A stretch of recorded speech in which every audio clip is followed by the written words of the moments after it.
Ladies and gentlemen, welcome back to another episode of Hardpoints Live. We got the BTB here. Today, we're talking about the Cdl Kickoff matches that happened this past weekend, basically preseason action. We're also going to be talking a little bit about the 250K Twitch Rivals tournament that happened recently as well for Warzone. That was an interesting one. Joe and I have a lot of thoughts on that one. But to start, gentlemen, thank you guys so much for hanging out with me again for another Hardpoints episode live. How are we doing today? Maven, where have you been? What have you been doing with your life? I see your beautiful dog, though. I have mostly been playing Path of Exile off of stream or sleeping and using DoorDash to eat and then going back to sleep. That has been my life the last 2 days. I need an estimate, a fair estimate of how many steps you think you've taken in the past week. Step total for me in the 7-day period. Sub 50. So wait. Nah, it's probably a couple hundred. Yeah, I mean, I would hope so. You gotta take a piss, right? You gotta let copper outside. It's not many. It's not many. I've done nothing. Listen, we're really worried about you. We really are. It's been great. I was texting you today, like, bro, are you okay? Like, do you need someone to talk to? Like he's do you chilling. need help? Kat was leaving. Kat was leaving to, like I said, her parents are looking to get a place in Cabo. That's why we went there in the first place. So she's leaving to go back there with her mom today for a week to like finalize some shit. And it's just me and Copper. So I woke up early to like deal with him as she was leaving and went back to bed till like 11. Then woke up. It's like, I want some breakfast. Ate that. Fell back asleep till like 2. Then woke up, ate a little snack, then laid on the couch and fell back asleep till about 5. It's been a really, really productive day. I'm proud of you, man. Look at you. You're so responsible. Listen, the reason I say this is I feel like we're falling apart, dude. Like Crowder's taking the night shift, which is totally good for his health. I'm happy about that. But then we've lost you to just absolutely nothing. You just didn't feel like streaming anymore after your vacation. Like, what are we doing here? It's me and Joe. Are you ever gonna stream again, or what's up? Like, what are we doing here? I'll probably be back on. Well, before my little break, I think I streamed 24 out of 48 or 28 possible hours. Like I grinded. Well, that's real dumb. Can you do like 8-hour increments, like a regular? Why don't you just do like a normal hour and then get some regular sleep? Not a big fan of that. Regular schedule. No, okay. You're just too, dude. I was telling you, you're just too old for it. Like you can't be doing this anymore, bro. You're old, you know what I mean? Like you just can't be. Tomorrow, I'll probably join you guys on Discord while I level up my Fire Mage. Currently working on getting a 5-slot chess piece so I can stack Flame Wall and just smoke some stuff, dude. So, yeah, I might be on tomorrow morning. Just fire, row. You need to stop casting and become some sort of animated character on a show. Yeah. Can I see your firewall one more time? Dude, Joe knows. He's played with me, dude. And the whole fucking stream's just covered in fire. You can't see that anything. type of game with you two is probably the best thing ever. I think I need to start. It's been great. We got sad Chris again. He's back. We just started. What happened? You're sad again. Dude. What happened? Oh no. Why? Dude, we're 2 minutes into the episode and you're grayed out on us. Nah, bro. There's no way that just happened. Hold up. I'm fixing it this time. Keep going. You guys do your thing. Keep going. Okay. Yeah, keep going. The show goes on. So what we're talking about, we saw our first sort of taste of CDL matches this past weekend for the Cdl Kickoff. And we basically had preseason matches. Those showcase matches were voted on upon the community of what rivalries that they wanted to see. I'm going to pull this up on the CDL website real quick for you guys to see how these matches ended up playing out. I'm going to give our thoughts on sort of the first look for these rosters. Again, not a lot of stock should probably be put into these matches. They're glorified, scrims at a certain point, right? But that's what I want to get into, TeeP. Yeah. Okay. Basically, a lot of people ask me that. They're like, dude, I'm a big fan of this team. Should I be worried? But we'll get into that. Were like super fired up about seeing their teams for the first time. Obviously, limited information with scrims going on with teams that actually decide to stream their practice. But here you go for the matches, guys. So we saw Dallas Empire basically stomp on the New York Subliners. Subliners obviously not having a lot of practice going into this one. Gorillas and Surge was actually a pretty good matchup. I was able to watch that one. Gorillas able to take that one in a map 5. Mutineers and Faze obviously went 3-2 on the side of the Florida Mutineers. Crowder, love your takes on that match. Florida. Love that. Paris Legion Fire this and guy. Royal Ravens 3-2 there. Røkkr and the Ultra 3-2 on that one. And then we saw sort of a stomping of Optic Chicago taking on LA Thieves in the 3-0 fashion for that last match. But I think a couple of quick takeaways in terms of the kickoff weekend is it was awesome to watch a 4v4 competitive Call of Duty. I think so. A lot of the maps, specifically Hardpoint Control, in my opinion, played out really well. S&D's in a weird spot. We'll go into more detail on that one. And then in terms of broadcast, I think there is a lot of like little features on the broadcast that I actually liked a lot. I enjoyed myself watching. I tried to watch throughout the season last year, and I had kind of a rough time. And I'm one of the most involved people in Call of Duty. Are you going to participate on this show, or are you just going to let's go?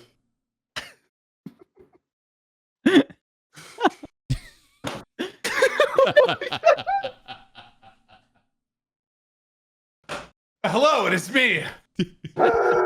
I'm here. Hello. You're so stupid. Did you just chokeslam your dog? Like, what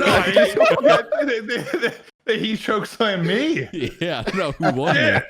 All right, I'm ready. The howl in the background too is incredible. You have my full attention. Oh man, Clint, what was your thoughts on the first match? You remember which one it was? Empire Subliners, and it's interesting because right. I started watching these matches right as my Path of Exile addiction clicked in, so I was definitely doing a little bit of both. I'm gonna be honest with you. Fair enough. But no. I think for this particular match, it was, I think, one that if Subliners were at full strength and the stuff didn't go on with ZooMaa and the fact that they don't have Hydra here, and had they had a full roster that had been working together over the last 3 months, I think I would have been excited for kind of that Clay versus Empire dynamic. But I think all of us knew going in, this is kind of worst case scenario for Subliners. Like the ZooMaa stuff happened like 5 days ago. You still don't have the Hydra stuff figured out. So as much as I was excited to see Call of Duty back in action, as much as I think this could have been a very cool first match, I don't think there is a single goddamn person on the planet that didn't think this was going to be a 3-0. Yeah. Just based on the circumstances. So, I just don't know what you can really take away from this. I feel like all we can really talk about is maybe how Empire still look good, which we expected. I think Empire is still, without question, going to be a top team. I'm really excited to see what they're capable of. But on the Subliner side, like what the fuck can we talk about? Like they're dealing with kind of an impossible situation right now. So you're 100% right. Yeah. So basically what I just showed you guys there is if you guys want to follow along or maybe catch up on these matches that you may have missed throughout the weekend, I want to give a quick shout out to breakingpoint.gg. Go to that site, and all those matches from the past weekend will be listed there too. You can click on all the stats like I just showed you there. You can watch the actual YouTube video of the match if you guys want to follow along. Pretty cool website. Some people from the Call of Duty community. Thank you, Burger, for linking that for the chat if you guys want to follow along with us. But yeah, you're totally right, Clint. So basically what Baldy was talking about, for those that don't know what has been going on, is I guess we haven't really talked about that, have we? Like, yeah, we haven't really talked about it. Yeah. So yeah, basically unexpected roster changes having to go down on the New York side. You talked about the Hydra situation already, but very recently, ZooMaa stepping down. And basically the problems he was handling with his, wrist tendons, forearm tendons, whatever you want to call it, his weakness in his hands, that problem that he had before that he actually had surgery on has returned. And that's what sort of caused him to make the decision to not be on the team anymore. So I wonder if he's going to be playing again, if you're thinking long-term, or if he's done for good. I don't know if you guys have any insight there or thoughts. Well, Chris, you just did a podcast, right? Yeah. Podcast yesterday with Tommy and Priesta. And so your podcast cheating on us is what you're telling me? Yeah, a little bit. Listen, there's the more content, the better. Instead there's of enough sleeping Crowder to go around for everybody. But so I talked to him a little bit, and knowing Tommy super well, like I feel like people have mistaken, like if you read his statement, he didn't retire, and he didn't like just get up and quit. Right? Currently, he's just stepping back for a little bit because he can't play at 100% because of the weakness in his thumb. He's going to have to go to a doctor, get it checked out and all that. And I think it's more or less him being like a really good teammate. And from what I talked to with him yesterday, yeah, like he doesn't want to hold the people around him back and stop him from like competing at the highest level with obviously some of the competition that you have to play against. So right now he's just stepping back for a little bit and he's going to get it checked out. He's going to do everything he needs to do, like, and see where his, like, or what the future holds for him. Like, he's not retiring. He's not quitting. He's still going to pay attention. I know, I'm pretty sure he's been watching scrims and things like that. So I think right now it's just more or less him not being at a full 100%, and he wants to figure out why. And when he figures that out, I think we'll know a little bit more. But as of now, he was just kind of wording it as like he's stepping back. He wants to make sure his team's the best they can be. And right now he feels like if he's on the roster, he's going to be holding them back a little bit. And he's going to do his best to be a really good teammate and a part of the organization to help Diamond Con and everyone, you know, mesh a little bit and like add his input here and there. And, you know, really look after the New York team. And I think that shows a lot about him.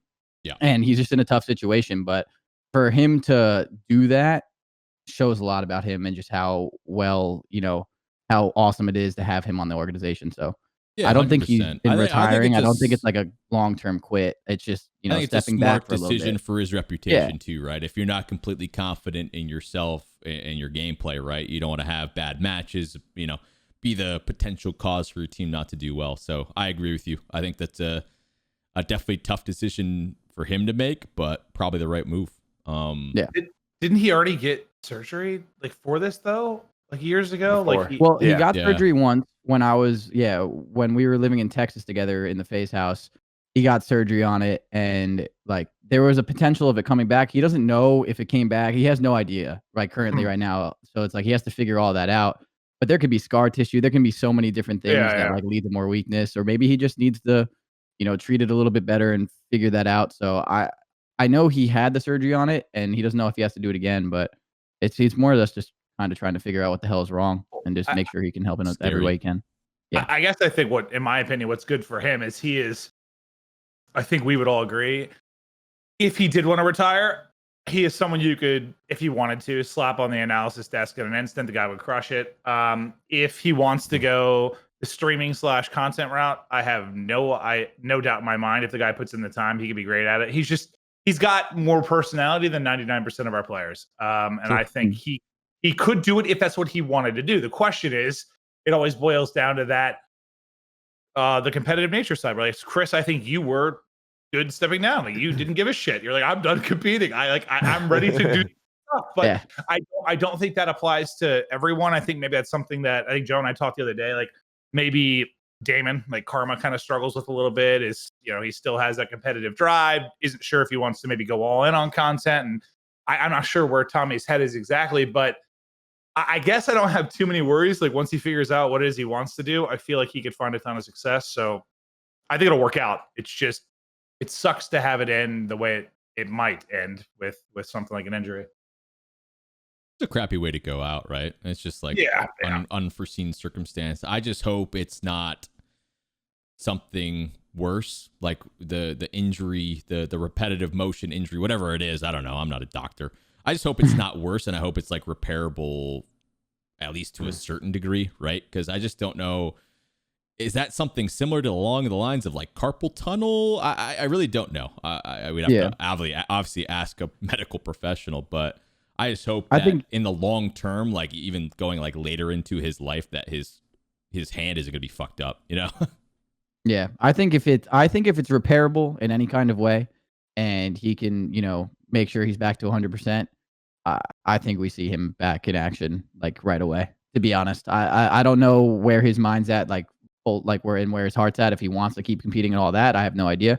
But I truly think, you know, once he figures it out, if it's repairable, I think we'll see him back. I think right now he just wants to make sure he gets all, you know, everything situated. So we shall see. Yeah, speaking more specifically on the matchup, it wasn't close. I don't think a lot of people really expected it, like Clint said before. So yeah, I mean, speaking on Dallas a little bit, not much stock to put in the matchup. We expect a team like Dallas to be coming out in full force. Their roster has been performing well in practice. They're coming off of a world championship. They're feeling extremely confident.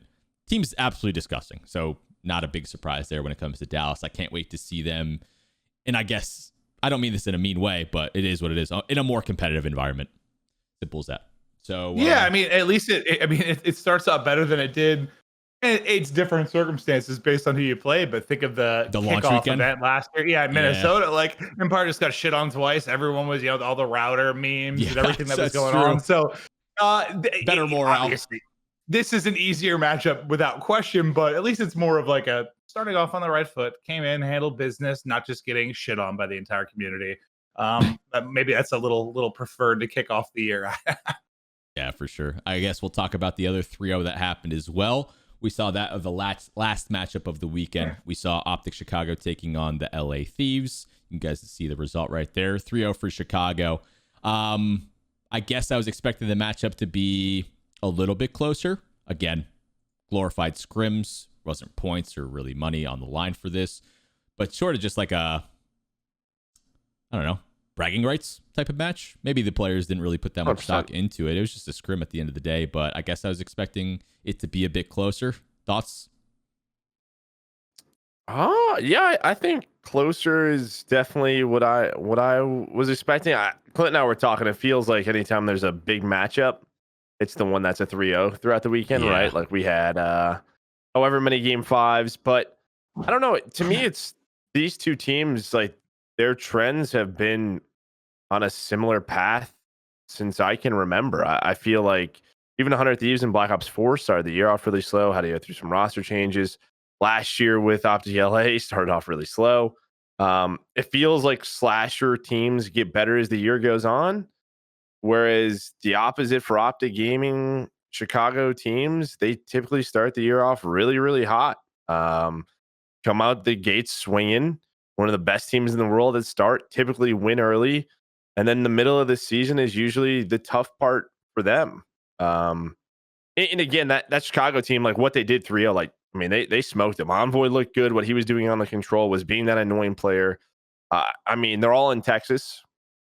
So they're happy. The vibes are flowing.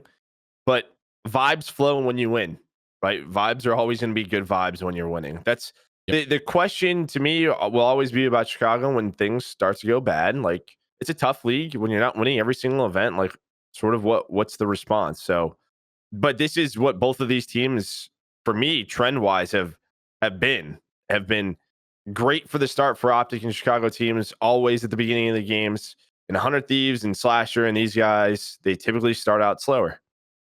Well, I totally agree, and that this is not to devalue Optics stomping at all. It looked amazing, but no, people should be happy. Like, if you're an Optic fan, you should be happy. 100%. It's been the same thing. It's been the same thing for a goddamn decade, and I'm exaggerating, but like. Early online, early in scrims, early tournaments, they're disgusting. And I think part of it is early in the game, you get by a little bit more on the gun skill.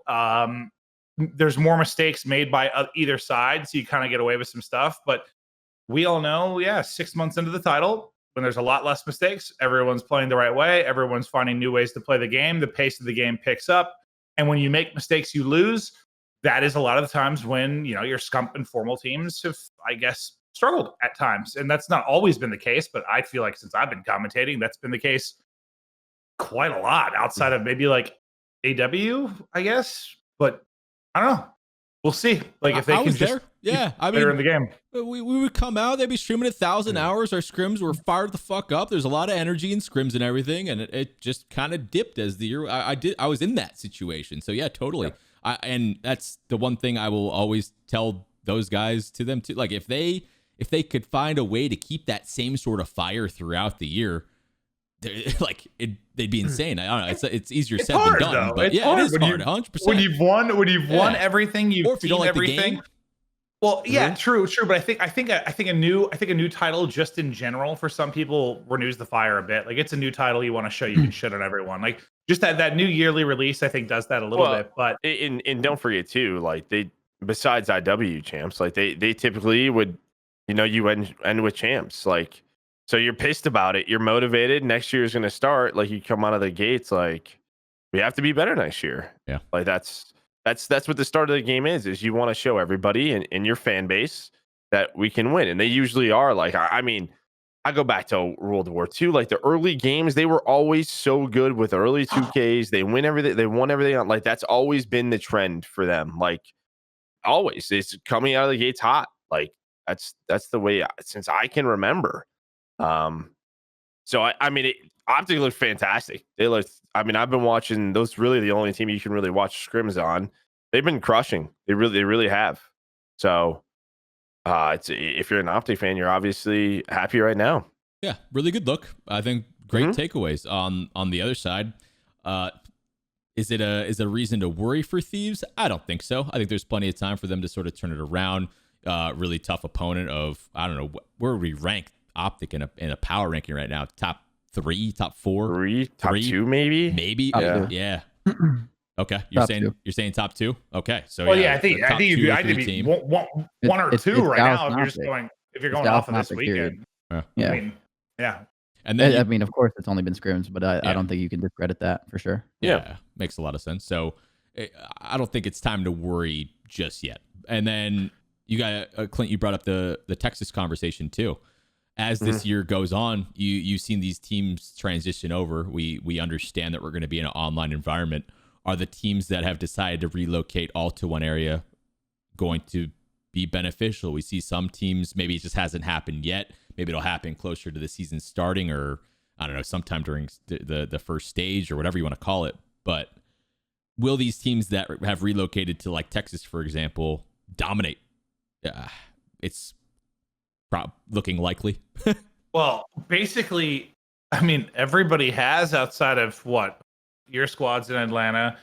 Some teams have a couple players that are scattered around, but like it feels like 90% of the league are in Texas now. Or most teams are located in Texas. I feel like. Yeah, it's like 70. It's not 90%. Is a little. Toronto's in Toronto, London's in London, or not in London, in North Carolina. Atlanta is still in Atlanta. There's still some other like Florida is all over. What do they call it? The Bermuda they call it, because they have like it's like perfect for every single the servers that they get to play on usually are pretty Yeah. good for them because they just surround all of them. Yeah. It's over 50% now, which is kind of what we talked about. Sort of, they were going to create their own bubble because they want to. They want the best environment for it. Yeah, I mean, competitive integrity is super important, and then you talk about the server situation. I'm interested to see if the teams that haven't gone to like Texas, for example, if that's going to be a big decision for them to make as the year goes on, or if it's it's a combination of the online conversation like cop out, or if it's just people not playing well. I don't know. It'd be interesting to see. I think the only thing that seemed to be an issue last year was, and I don't know if it's even a problem with this game, but for the teams that were fully West Coast, not only does West Coast is probably the roughest, but it seemed like there was some sort of like routing issue there. Like just with the packet loss they were getting, like it seemed like West Coast was the only thing that was like a super hindrance, and now it seems like everyone's kind of away from that. So hopefully it's not as big of an issue. Like, because in my opinion, if you're playing Dallas versus Atlanta, they're goddamn close enough. Yeah. That I don't think that connection is going to make or break, at least in my eyes. I agree. Yes, you'll take every advantage you can get, but it's Dallas versus Atlanta. Like it's not all that far away. Crowdy, from your experience so far, like have you heard thoughts about the players so far? Your team's probably not a good example because your team doesn't really bitch like that. I don't think. They do. But no, they do. Has you guys are in Atlanta, obviously, or you like, do you think that's affecting them at all? In a positive or negative my way? mindset. I know yours. Is yeah, just, like people just love to have the cop out, just to have the cop out. Granted, last year I think the West Coast thing that Maven said is actually spot on. For some reason, like if you were fully West Coast, like whether it was routing issues or something, there was definitely something off that made it feel like when they tried to connect to anywhere that was kind of fair for them, it was still really, really bad. Yeah. And I will actually give them the benefit of the doubt of that. But coaching, like when I was a player, I didn't get to see it as much, but now having like an analyst, an assistant coach, and coaching the scrims myself and looking at the numbers and we play on a quad Texas host all the time. I bet. And it's because we're for Atlanta or we're 3 Atlanta, 1 Texas, depending on where we are. Like it doesn't make a difference. Like the days that even my own players use that, like try and start like leaning on that as an excuse. You can pull up so many numbers of just seeing like how like, oh, we're on a quad Texas host, we can't get kills, yada, yada, yada. And then I look at the numbers and we're outslaying them by 10 kills.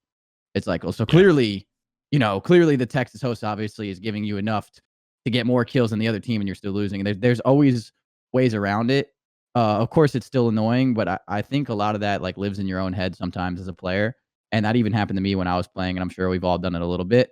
But yeah, if we were to play like Dallas and it's a Texas versus, like Atlanta battle, I really don't think the connection there would really make that much of an What would issue. that server even be? Would you go to like Probably. Ohio? Would that If you're thinking fair, like probably like, yeah, something like that. But I mean, it might end up on like a Texas, Chicago, as weird as that is. right? or Chicago? Sorry, Yeah, maybe Chicago. Like, I don't know. Yeah. Well, I don't know how the Okay. servers would really work, but regardless, it wouldn't be enough, in my opinion, where the better team would probably still end up winning just off of teamwork and communication and so much more.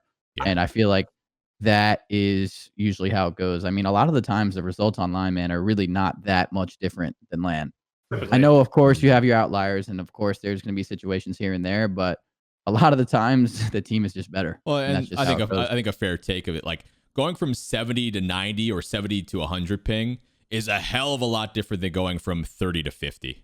You know, Yeah. like just you guys can probably attest to it too. Like we've all played online. We all had to play in an online environment before. You can notice like when you're on a good enough host where you can make like you can't use it as a cop out, and then when you get on the bad host and you're like, I'm going to get shit on.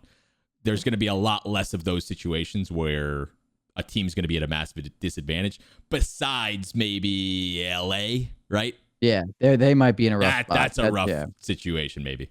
Mm-hmm. Well, question for you guys: is it worse? Because I guess in my head it would be.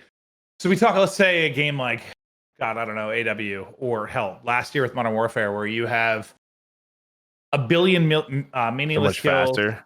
Yeah. so fast with meaningless kills. But like, I guess I could feel it would get in your head a little bit more in this game. Where like, Chris, you and I were watching that scrim the other day together and chatting, and like, one thing that I loved about 4v4 that stood out again in Hardpoint is like it comes down to like 10 kills, right? It comes down to just some clutch kills, some big kills on rotation, and like one big 1v1. Like we were watching that. Well, it was like a 1v1 top Eskies, and like that kind of changed the game. And like where it is more like one gunfight dependent, I guess I could just see as a player, like if you get joked in that gunfight or you feel you do, like I guess I could feel you getting tilted more than if, I don't know, it's MW and you're having 16 gunfights a second. Squad spawns, right? Like you're just right back into it. Yeah. Exactly. So like, I don't know, maybe like the mental side of it's a little bit tougher. So we got Lamar in chat. After he said Looney played his match on 100 ping. Where's Danny at? Is Danny in Georgia? He's in Atlanta, right? Texas? Should be in Atlanta. So that's pretty brutal. Yeah. So Yeah, I don't know. that's still gonna happen sometimes. Yeah, he is in ATL, so yeah, there's gonna be times where you have that and it's gonna suck. It's not like perfect. there's not foolproof, but to what you just said though, Maven, there's a lot of times, and not every time. And when you're playing for lots of money on the line, that one gunfight that can change the the game is definitely there, and I get that. But a lot of the times you look back at some of the matches, like that one gunfight, if that's what it comes down to, that one gunfight, that's a close ass match, and that's gonna happen. That sucks, and there's only so much you can do about it with the way we're playing online and stuff. But usually you can pick out like probably 6 or 7 mistakes of like what the team did to like even leave the game that close, in my opinion. That's like kind of what that's why it's not like, ping is not an issue, that like that's just all excuses. Like that is a valid excuse or a valid thing sometimes. But I feel like that is used too much to completely discredit like your own mistakes and like your own team like playing stupid in a lot of situations and not going the right way at the right time and all that. And that's where that becomes like a slippery slope of like, oh yeah, they just had a better server, that's why we lost. You don't lose a game by 90 points because of a server most of the time. I agree with you, but now I'm scared. We have Brian State in the chat. We have Accuracy in the chat. People involved with CDL, obviously. What I'm worried about is like the LA team situation. They're like, there's no league sanction that you have to be in a specific area, right? Let's say my team's getting shit on bad, and we're all in Texas. What's stopping me from sending all my players to Washington and forcing a host shit show every single match from then on? I start the league 0-6. Okay, let's make this, I'm sending my players out, and then like is it based on seeding how these server picks go? I guess I don't know enough to see if that's a viable strat. Like, well, he's saying Utah is like, Utah wasn't a server the last year, right? I don't think so. No. You guys get what I'm saying though. No, Regardless of where it's, like, You can create a host fuck scenario, and hopefully you get more favorable hosts in a series. That's hopefully it's the last goddamn year we're talking about this. I disagree with that though, because if you're 0-6, you just suck. Like plain and simple. Like if you're 0-6 and your only excuse for you being 0-6 is I'm getting bad hosts. Like, I mean, look at yourself in the damn mirror, bro. Like your team is just ass. Period. Yeah. Like that's just what it is. Like that's why there's a fine line. There's a balance to that. Saying. Like I know, but like there's a balance to like strategy and teamwork and communication and all that, to where if you're really leaning in that example, or like, my team's 0-6, we're just getting bad servers. I mean, bro, there's got to be more to that. I guarantee you there's more to that. It's either you're approaching practice the wrong way, you're not getting better. There's something else there that is more than the servers. I'm not saying that the servers are not an issue. Long-term, not a viable solution. I agree with you. Yeah. It's a way where you can cheese matches off of potentially better teams. Well, if you put the best of the best at, like, you do right now, top two, in my opinion, is like Optic and Dallas. If they go right at each other right now, like, that one gunfight against the best of the best teams could make a difference, and that's where I get the server thing. But that's two of the best teams. Yeah, if you're talking an 0-6 team, man, and you're telling me you're 0-6 because there's servers, you just suck. Plain and simple. Like, you can't. And I guess to like what TeeP's saying, I think the league sort of notices this too. That's why you had sort of everybody was at champs last year. I think this year already, like for stage 1, even though we have groups, nobody's eliminated from group play. Like, I don't know. I think they're making changes to accommodate. People kind of know. Like they kind of know, like, it's not what it could be, what it hopefully will be soon. I don't know. Maybe at the end of this year, I think we can all hope, even if it's just like a champs on LAN, just with like players and staff. I don't know. Yeah, it's just not what it is. It sucks for everybody. It makes me mad that there's a way to potentially cheese the system, but we're in an online environment. It is what it is. I don't know. But I would say you have to give props to the players. And the teams for taking this in their own hands. For the teams that are doing it, for all the players that are saying, no, we want to be in Texas, 5 to 10 miles away from everybody. Honestly, shout out to them. Yeah. Really. Like, I'm surprised so many did it. I'm being honest. Yeah, cool. But props. I mean, props to them, because I think it's dope. But obviously, you're still gonna have, you have Toronto and Toronto. Like, you're still gonna have LA Gorillas, which is one of the teams they talked about. They're still in LA. So like, there's still gonna be those situations. You have London and North Carolina. I don't know if everyone will continue to move on and whatever, but teams are trying, players are trying. So. Thought it was an interesting topic. I think we're all on the same page. It seems like if you're in that sort of mentality to abuse the system, you're probably not in the best of spots to begin with. So that's what you're relying on. I totally understand. You're in a tough spot. There's ways to finesse. You always got to be thinking about them. Okay, we talked about the 3-0 matches this past weekend. The rest of them were game 5s, and these were the ones that were obviously more fun to watch. I really enjoyed myself watching. And again, I'm not putting a lot of stock into like S&D gameplay. Why would teams show off anything particular? What I am very curious about is it was just super boring to watch without snipes and without smokes. Have we heard anything? Is there any sort of insight on things changing there? I don't think there is yet. That scares me. I would hope so. I would. You would assume, but like, I would assume Treyarch's in communication with them. How long is that going to take? Is what I'm talking about. Like, imagine we have another 2 months of this. I don't know. It wasn't bad or anything. It just wasn't the same sort of thing we were used to. Chris, watching. is it due to smokes, or is it due to how easy snipers are? Is it a mixture of both? I think it's a bit of both. The smoke, the one-way smokes are just ridiculous. It's just like, you can't play with those. And then, I mean, the sniping, man, is just, you put the how easy the sniping is in this game, and you put that in the likes of any pro player, not even the best snipers in the world, just any pro player right now, and it just makes it like impossible. Like right now, I feel like they have to find a way to make that skill gap. I talked about it a little bit yesterday in like the other podcast. It's cool when someone like Dashy, or whoever you want to use as a sniper example, is nasty at sniping, and like other players are good at sniping, but they're not nasty at sniping. There's that gap, right? And I feel like in this game, it's really not like that. and they have to either take aim assist out. I'm pretty sure it's like the aim assist thing with snipers of when you're aimed in, you still have it, and it's like really, really heavy, and it makes it basically impossible to miss. That needs to go in the pro world. And if they have that gap where, like Black Ops 3 had it, right? Black Ops 3 was the game with no aim assist on the sniper. Black Ops 4 too, yeah. Yeah, that makes it a lot more tough to hit some like routine shots. But currently right now, like you're going in the checkmate S&D, you're going in the plane with a sniper. Because if someone slides that, the aim assist just drags and kills them. And it's just kind of almost too easy. And in the pro world, like that can kind of get cheesy too. I know it's not that fun to watch S&D right now, but at the same time, I think they have to find that balance to make it more skillful in a pro level setting. I mean, we've had different settings in CDL settings. I wonder if it's something like where they remove aim assist on snipes. That'd be awesome. I don't know. Obviously, that's like what we're not trying to do is sort of further that gap from the competitive CDL, and casual. But I don't know. It might, that's immediately what I thought was maybe try that, but. I wonder what the pros think. Is it fun to play in S&D's current state? It seemed like a snooze to me. I also think Garrison S&D is not good. I think that map in particular, maybe I'm wrong. This is just me watching. I don't have the same sort of experience, obviously, because I'm not playing anymore. But like just watching Garrison, you just seem so limited on offense. Like, what do you do? Well, I mean, that and checkmate without smokes, you just can't do it. Garrison, you have to work vents. I mean, most teams are doubling vents. You can't really work middle of the map without smokes because that's what it would be.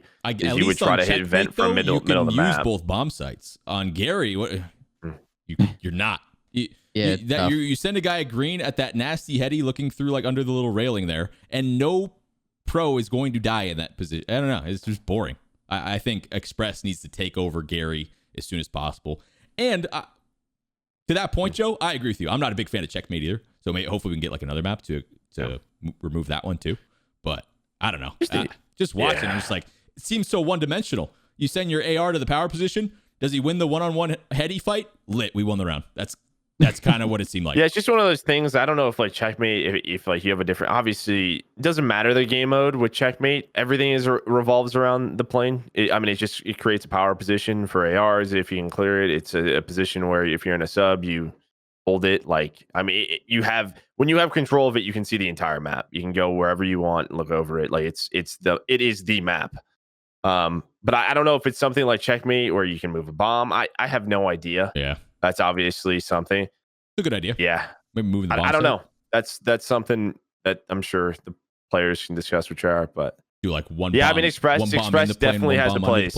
Yeah. Express definitely has a place for sure. For sure. With the map set. And then talking Hardpoint and Control, I was vibing. I liked watching. I thought it was super interesting. I think there was a clear which teams had like early rotations down, had spawns, they just felt a little bit faster on the map. So I think watching Control and Hardpoint, it seems to me in a pretty good spot. I don't know. I didn't really see maps there where I was like, oh, that played awful. I don't know. So just S&D is a problem. I just care about the average viewer, the noob. I mean, because I think we have proven over the last several years that no matter how absurd the game is, no matter how bad the spawns are, no matter how ludicrous the mechanic, you could fly at one point and be invisible. Like no matter how crazy things are, the core audience is still going to watch for the most part. And I guess I just am much more interested in how we are garnering views from your average pub players or your new viewers that tune in for the first time. And I know it's not everything, but I just got to think, man, just watching 4v4, like something like Hardpoint, it is just so much easier to digest and watch in the pace of it and just kind of soaking it in. Like, I think I've referred to this on an episode last year, but just the first time I was trying to explain it to Kat's dad and he was watching it and I was trying to explain Hardpoint. Like it felt like I was trying to explain like that's not supposed to happen, but it happened. You know what I mean? Dude, it felt like that time I was drunk in Germany trying to explain the NFL rules to someone that didn't watch the NFL. Like shit, that was hard. Like it was real hard to explain that. Like that's what it felt like when I was trying to explain like 5v5, like Hardpoint and Modern Warfare. And now, I don't know, it just seems a lot more basic and easy to digest. And I know it's not everything, but I know for me as a commentator and just wanting more people to watch, it's just goddamn, is it a godsend. Completely agreed. Great first taste of watching, a competitive match. So super excited moving forward. Let's talk teams a little bit. Let's talk Florida Faze. I think the big talking point there is Neptune. We saw that change come fairly recently, right? He's going to be taking Havoc's spot for the time being, and he looks good, Obviously, he was doing well in challengers, so it wasn't too big of a surprise that he's going to perform well. Experienced player slotted in. I think it's a move that was low risk, potential for a super high reward as this year goes on. It's Florida. How many times have they done it already? They did it last year multiple times. They did it with Awakening. It paid off. Now they're doing it with Neptune. And I think coming into this, obviously you have to feel for Havoc. They had a solid year last year. True. But I think coming into this year, picking up slats, maybe where there was a question mark was probably around the sub duo, just slaying potential, right?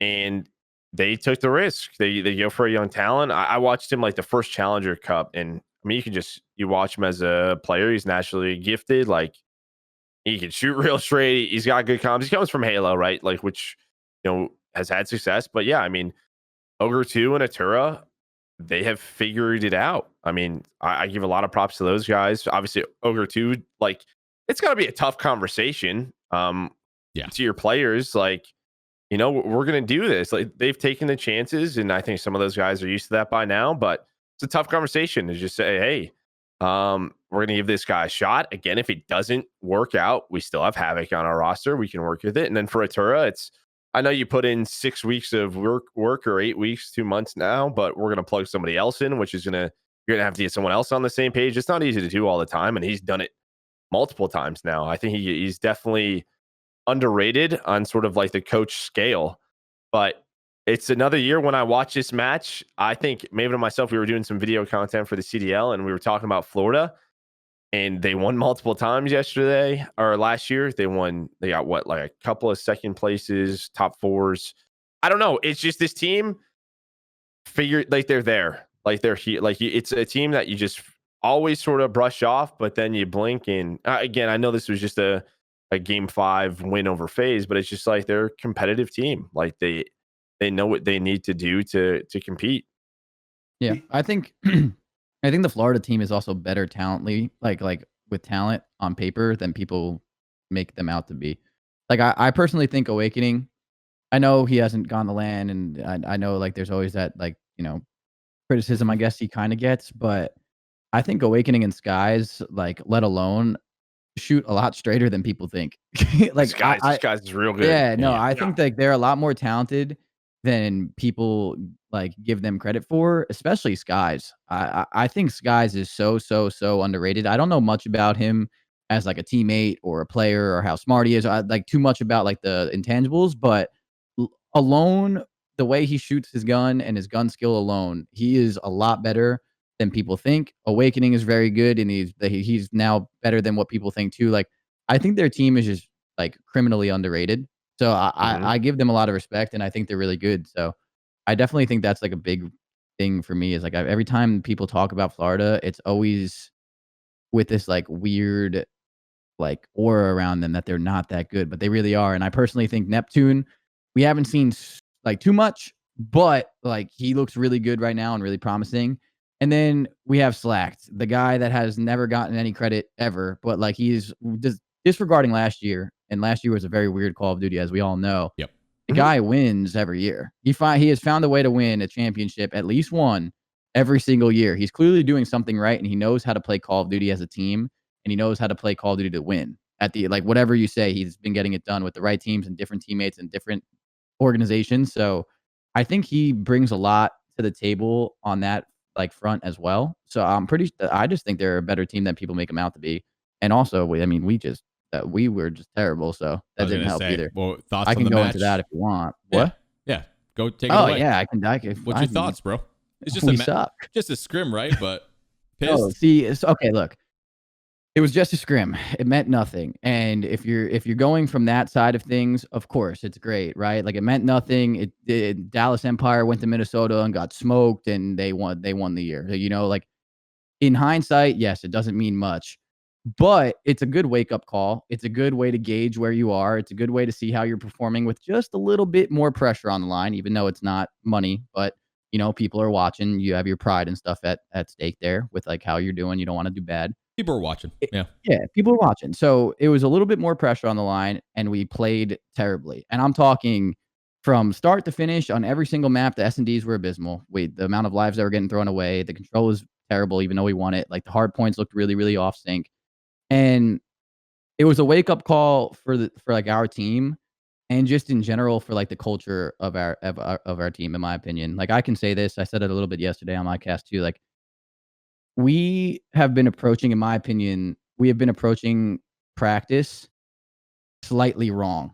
Like, and there's going to be a culture shift within my team and within even some of the ways like I operate that I think will change a lot. But the way we've been playing scrims and playing the win scrims is obviously good. You want to win your maps and you want to do this, but you have to work on yourself every day, and you have to work on your team every day, from like the big picture to the small picture. Like every day, and like if you 8-0 a team in the scrims and you get off, right, then that's it. Like you don't learn anything from that really, because a lot of the times, like when a team smokes the other team, it's just like kind of laughs and giggles and you get off.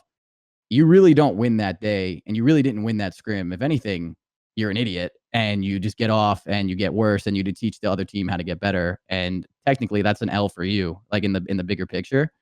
And so we're trying to focus a little bit more on like the important stuff that has been an issue, like in individual game, team game, and overall just as the culture. So I feel like that is something that was a big wake up call for us of like what we need to change, and just overall going to help us a lot. So yeah, it was a glorified scrim, but I would never get on this cast and say that, or I get to go to public and be like, yeah, that didn't mean anything. Like we just shake it off. Like, yeah, that's the mindset, right? You don't want to harp on that and be like, oh, we suck, let's chalk the season. But you use a pressure match like that to be like, all right, yo, like wake up, let's start, handling ourselves better, practicing more correctly, working on what we need to do. And like I told the players from like my point of view, if you are the best version of yourself and you are playing to be like every day you wake up, like gameplay in and out, personality wise, personality traits and all that, if you were the best version of yourselves in and out of game, that's like leadership in its sense of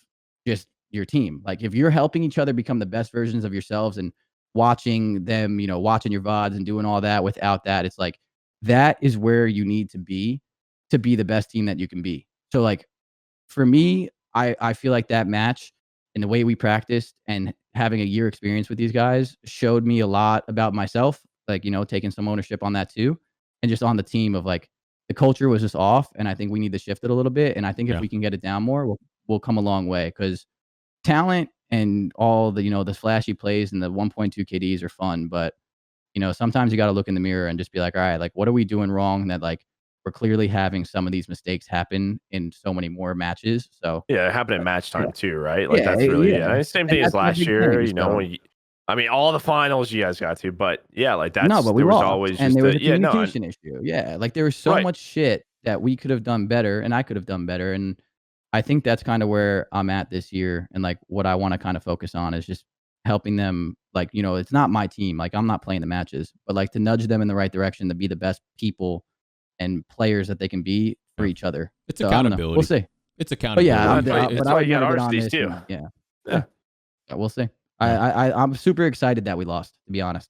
It actually made me happy because it was a wake up call, and I think for myself and for others, it's good. If you can move forward in the right way, and the fact that you're acknowledging so many things that you might, obviously you're working on them on your own time, but to put it out there too, like people are listening to this show, right? It should light a fire, right? Like it's early on in the year. You don't want people's perception of you and your team to be that, right? And if every single rep that you get, there's a takeaway. And if you don't hold yourself accountable on any negative takeaway, you're not going to do anything. You got to take away. If there's no takeaway, then you lost a day. That's even worse. Yeah. Yeah. And I feel like that happened to us a lot. For the last example I'll give you this, because I know this is not about Atlanta Faze, but is beginning of last year, that crazy ass scrim streak that everyone was talking about. We won like 50 maps in a row or something. Like I don't remember now. I have the stats, but like that's just a major L. a 50. If you win 50 maps in a row, and like towards the end of those 50 maps, that's like you stop learning and you stop caring as much. You start getting lazy because of the way you're winning. You get worse. And where did we know we hit that little wall for a little bit where we weren't playing that well anymore? And it was Right. because we stopped having takeaways in practice of like what's going wrong. And once you kind of get to that point and you start losing yourself in like this like gimmick of just only winning the map and nothing else, you become a worse player and a worse team, and then you kind of see like a little bit of a slump in your own gameplay. So we're trying to avoid that this year and just be the best team that we can be from there. So we'll see. I'm excited to see how it plays out, of course, as it's still very new. It's been like 2 days. Yeah, of course. Yeah, a lot more games to be played for sure. A lot more scrims, a lot more matches, a lot more reps, opportunities for teams to learn and improve. Moving on now. Let's go LA versus Seattle, another map 5. And LA was able to walk away with this one. Clint, did you watch this one first off? Yeah, no, I did. Like I said, I was also playing Path of Exile, so I was doing a little bit of both. I'm very addicted to Path of Exile now, and it's a real problem. That's fine. But no, first off, wait, so every single thing was a game 5 outside of first and last, right? It was just our 2 hype matches that were the 3-0s, which is usually what happens in Joe and I's experience at all times. Did this guy black out when I said this earlier in the show? He was. Yeah, no, probably. I've been dealing with Copper like nonstop. He's being a needy I was just little making bastard, sure. basically for the most part. And I've learned to mute you out like Mr. X, so I don't become a fucking complete idiot. Speaking of which, is Matt still here? God, he was on the fucking broadcast too. I had to mute that during all of those points as well. Holy Jesus! I'm not signing that contract. But I guess these were maybe. I was really excited for the Gorillas changes in the sense of what you get 3 out of the 4 players back together that won the championship last time we were together in 4v4 for World War II. Vivid, I think we were all pretty impressed with last year, especially like his entry stats. Another up there with Abizi and whatnot. But all I'd heard going into this, and Joe and I, the only scrims we've really watched are the Optic ones because they're the ones we can watch. All I've seen in like tweets or anything is basically how bad Seattle's performing. Seattle this, Seattle sucks, Seattle's struggling. So I guess this is one where I was excited to see it go the distance and be as competitive as it is. And all I really took from this after watching it and seeing it go at game 5 is I think we're going to have a lot of game 5s, Joe. I think we're going to be casting a whole shitload of game 5s this year in the sense of just how absolutely competitive it is. The other thing that really made me very happy was seeing Gunless play again. Like it just feels like of the last 3 years, like it's like Gunless is God. Oh shit, Gunless isn't even competing anymore. Like it's been this pattern of him not being able to really play. And I know like his stats weren't anything to write home about. It's not like he'd fried the entire series or anything, but it's just good to see him playing. It's kind of weird when you have a superstar that's just not on a squad. I just found that really, really strange. But for the most part, I think we can agree both teams have work to do. You had a couple of those apathy maps that really stood out. You know, we've always talked about that where like app just turns into you have app. to have them on this team. Yeah, no, you do. Where he goes, what do you got? I think he dropped like 40 or close to it on a map where he just absolutely dominated. And I think it was the control. But I guess I'm not sold that like either of these teams are going to be winning a particular event, but are they going to keep it competitive versus most squads? I think so. But I guess weirdly, I feel that way about just about everyone right now. Even like a Paris or something, which we didn't expect much of. Like now I'm like, all right, is Paris gonna be pushing people the distance? But I don't know. It's gonna be a fun year, is what I've learned from most of these matches. Yeah, I think for me, like, I guess if I expect the team to go to a lot of game 5s this year, it is this Gorillas team. I mean, probably, yeah. I just think about all the EG search and destroy. I know at champs it was a little bit different than when I get them on Hardpoints, but you have Vivid on this team now, who was a great search player last year. Like, I mean, to me, where their strength has to lie is search. I think that's how they're going to push the distance. On the other side for Seattle, this kind of worries me. Like it kind of does and it kind of doesn't. Because I don't know. It's just like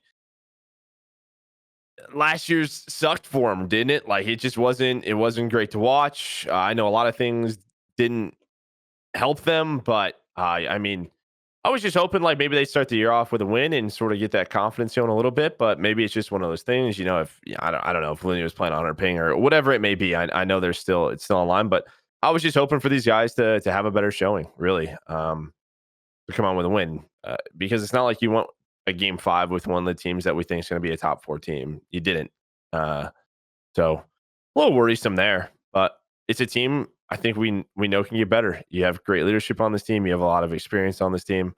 See what happens.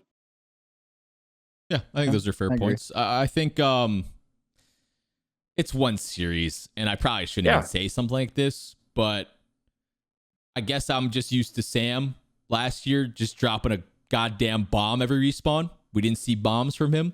I guess that's like, is that even a takeaway worth talking about? It's one series, so probably not. You guys know what I'm saying, though. There wasn't really difference the title, right? Yeah, Like last year, so it's he like sets up and they just keep spawning in front of him all over the place with squad spawns, and he's just AR players last year were in a different position. Yeah, so it's probably not a fair takeaway. We saw a really good map out of Pristini where he's got high interactions, high kills. He was at like the mid to high 30s on a hard point. So like that's the Pristini that puts his team in a position to win big matches, right? But then we've seen multiple times a Pristini where kind of getting smoked, right? So it's like, well, you also had the Pristini. I think game 1 he started off like 0-8, on a raid. Like they were down like 100, that's my point. And I was just like, can't like just No, I mean, at this point it's just Pristini. Like, this is it. Like this guy's. He's either gonna be like BS. It reminds me of back when we were it reminds me of back when we were in our prime, sort of, and it was like apathy. Apathy would 20 absolutely, years ago? 100%. Apathy would smoke you or not really do much. So I don't know. Mm-hmm. It's very similar, like how these players are. Real quick, just back to the Octane thing. I think this made me think of 20 years ago. You were trash at every game you've ever played, by the way. See what happened in the Gulag the other day? Hold up, let me see if I can find this for the chat. Dude, guy brings up Warzone. Go level up your fire mage, dweeb. Yeah, I need to. He's struggling. I'm only in Act 3. God, Path of Exile, don't install. It's very addictive. But no, I was thinking about how like it's even last year. I think if you're subs or whatever, your players in front were just getting shit on. It just doesn't matter. You could still get a shitload of meaningless kills as an AR. But it's not like, what was the one where it kind of enlightened me back in? What was it? It's when Octane was LG, and I think it was Faze, and then ZooMaa and Attach were on Faze, and they were playing like Arden Forest, and ZooMaa and Attach were having their way with the subs of LG, and like Octane could never get to power positions, could never get comfortable, and he just got shit on. Yeah, we played them well really that entire year. Like he just couldn't get comfortable, and I guess I feel like that wasn't as much a thing in MW. Like you could just get somewhere and hold it, and people would run in front of you. Like it just and the time to kill with the M4 was crazy. Yeah, it was wild. So, yes, I don't think it's going to be. I think it's going to be almost impossible on this particular title for your team to be getting blasted all over the place and your AR to still post like a 1.4. I just don't think that's going to be. No, you're spot on. Yeah, you're spot on. Yeah. But it is weird to see though, because even last year they'd lose a hard point 250 to 50. He'd still be like double positive. But I just don't. I think those days are gone. But we'll see. It's what we kind of talked about with Seattle. I mean, their subs are Looney and Pristini. Like, there has to be a slaying sub here. One of those two is going to have to step up a little bit more. I know right now we're kind of in like, well, the XM4 is kind of like, like 2 or 3 of those right now. I know for a little bit there was like 374 U's. It'll get figured out, but I think just from a more slaying standpoint, that is where they need to be a little bit stronger. Obviously, Gunless and Octane can do those things, but to your point, to get them into those positions, they're going to have to. Those two will have to play a little bit better. That's really it. Yeah, it's going to be it's got to be especially in this league. You got to put especially together. In this league. But like, that's what it is. With how that's competitive these groups are, every single match is going to be probably down to the wire. We're expecting a lot of close series. Like you got to have your people you don't expect to put up as many slang numbers. You got to do something a little bit extra to get you over the hump against so many good teams. So much talent in this league. So, I think this team's fine. I mean, I think like this team, like with slang numbers and stuff, the way this game plays, it reminds me a little bit of Black Ops 4. Like if your team, like kind of what you just said is like spot on. If your team is just not on the same page and you don't have the spawns and you're constantly running at pre-aims and so on and so forth. You're just at a really, really tough position to get like kills and have those slaying numbers. And if you look at this roster on paper, you have Gunless, Looney, Octane, Persini. Like they have the leadership in the sense of Looney. They have the talent in the sense of all of them.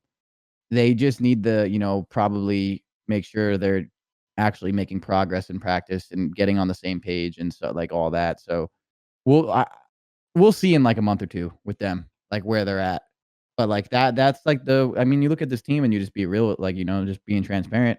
The one thing that would probably be the issue with this team is if they don't get on the same page and the personalities clash, plain and simple. Yeah. So if they can't get that Probably down, already happening, to be honest. then I don't know. I have no idea. But like, if they can't get that down, it's going to be a little bit tough for all of them to perform because they're all incredible players.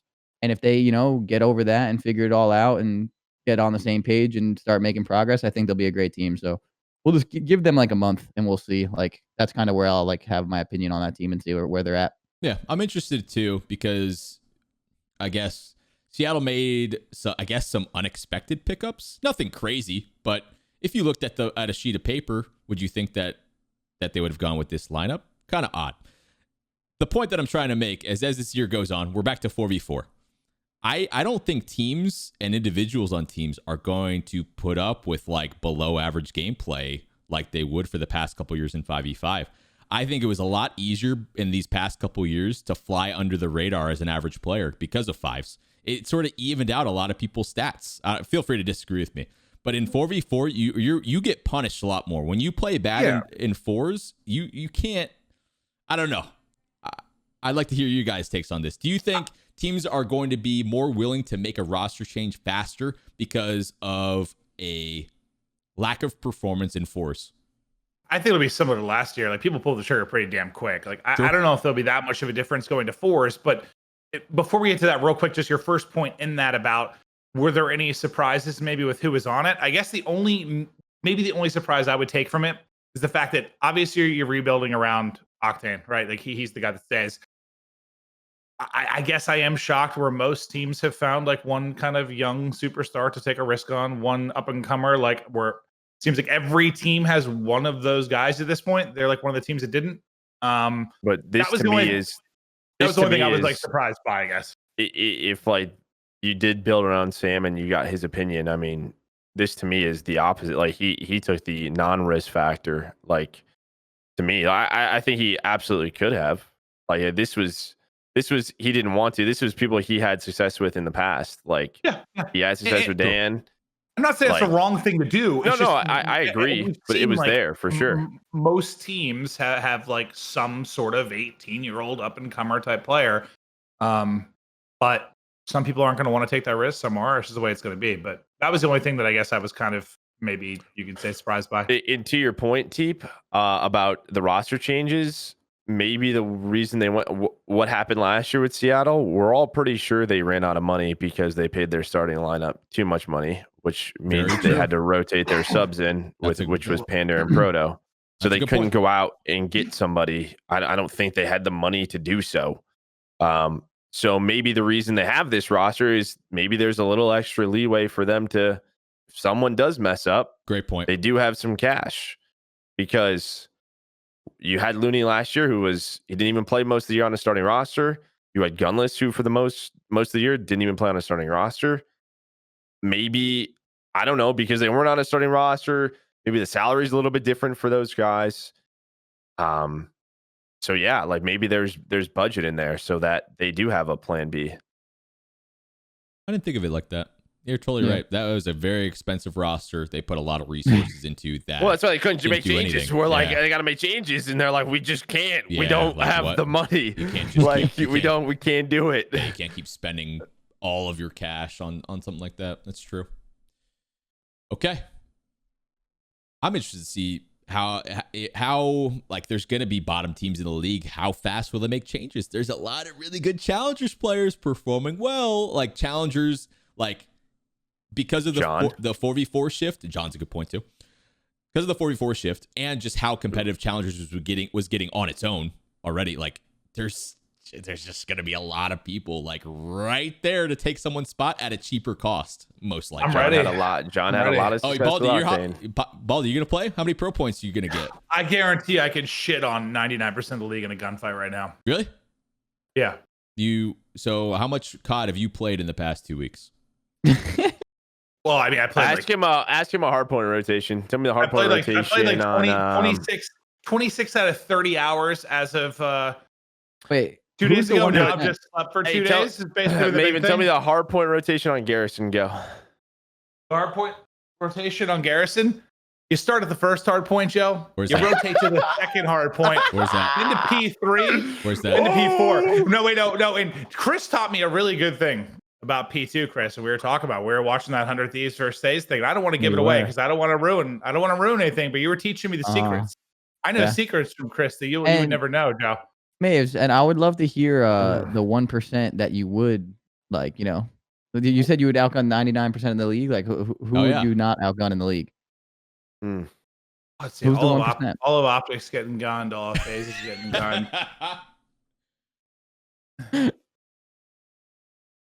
I might have been better. Off saying 100. He's farming for a Twitter clip. He's farming for a Twitter clip right now. I'm pissed. Joe, I know things about Garrison Hardpoint you will never understand because Chris took me under his wing and walked me through it. Just wait, I'll teach you later, dude.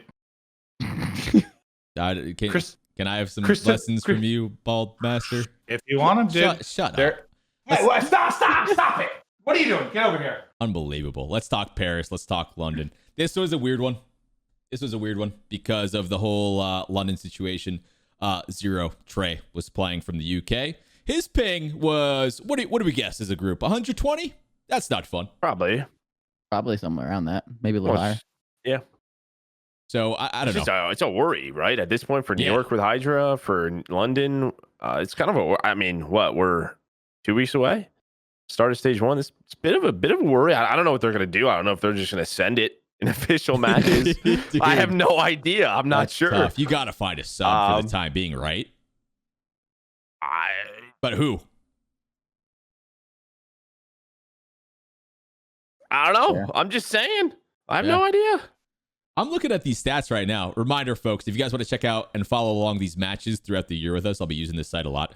Breakingpoint.gg. You can follow along, click on all the matches just like I'm doing here and check out all the stats of the players. Anyways, I'm looking at some of these stats, man.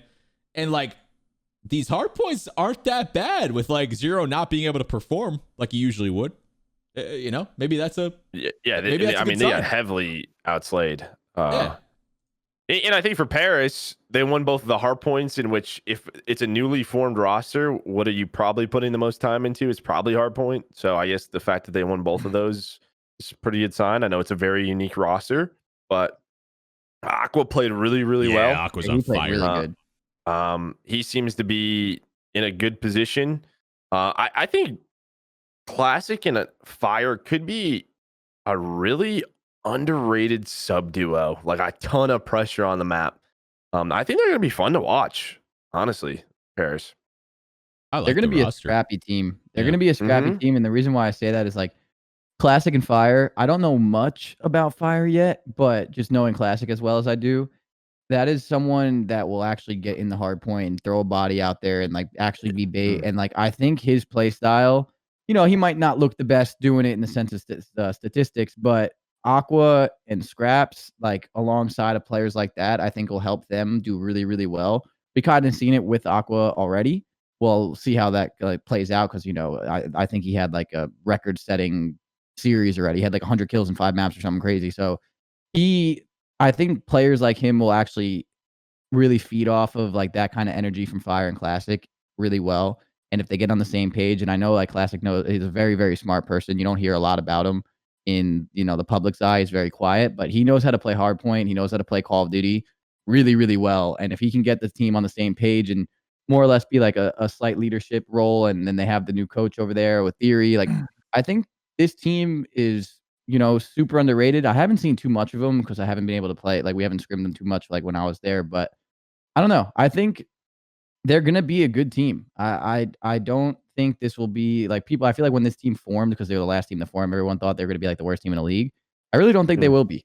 I don't know. I think they're gonna be a scrappy team that even if you do beat them, a lot of the times they're going to be, sliding into they're going to be annoying. They're going to be in your face. Like, it's going to be one of those teams that are going to be very hard to just dominate off the rip, but we'll see. I don't know. I don't know too much about how they've been playing, so that could be really, really far off or really spot on, but I don't know. I'm excited to see like their progress and see how they play in the future.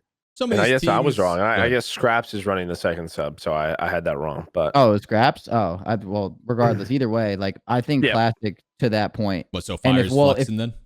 Well, if Fire is flexing, because I haven't seen them play too much. If Fire is flexing though, over Scraps, the only thing that I can come to the conclusion with that is that Fire's nasty. Because Scraps is insane. He's been playing so well with an AR or like that flex roll, like that mid-range AR for a long time now. So if Fire is as good too and as hungry as he is, usually like these younger players, I was kind of going to go into that when you were talking about Seattle and picking up a younger player kind of thing. I feel like every time you pick up one of these younger amateurs right now, it's like a dream come true for these guys. They want to be in the CDL. They'll do anything to keep their spot for the most part. And that attitude and energy in a roster is enough to change the morale of the roster. That's all you need sometimes. So if Fire is as talented as people are saying, and he's actually using that AR, like that flex roll over someone like Scraps. Scraps is a great sub player. They're going to be a team that is kind of going to get overlooked for a little bit. So if they get their shit together and they're on the same page and they're getting better every day in practice, I think they're going to show some surprises here and there, and they'll push teams to the distance regardless. So we'll see. I think a lot of these teams, they just need a little time, Yeah. This is all very new. A lot of these changes are very, very recent. I don't know what the sweet spot is until we start holding people accountable, but my gut just says like a good 2 months, of consistent scrims, consistent matches. That's when you get a pretty good idea, because they're likely to, have matches against a bunch of different levels of people. Clint, be nice to the chat. Wait, what do I do now? Oh, nothing. Whatever. Let's move on. Minnesota versus Ultra. Let's talk about that one. I really enjoyed the hard points in this series. You guys catch this one? Mm-hmm. So the first hard point, Garrison went down to the wire 250 to 244. And one thing I got to note in these hard points, look at these Bant stats real quick. Guy was going nuts, bro. Absolutely insane. 37-22 first hard point. Second hard point, 33 and 18. But kind of, the S&Ds 2 and 8. They won their 2 maps. Yeah, the S&Ds were, again, who knows how legit the S&Ds are going to be. Like, our team's really going to be throwing, I don't know.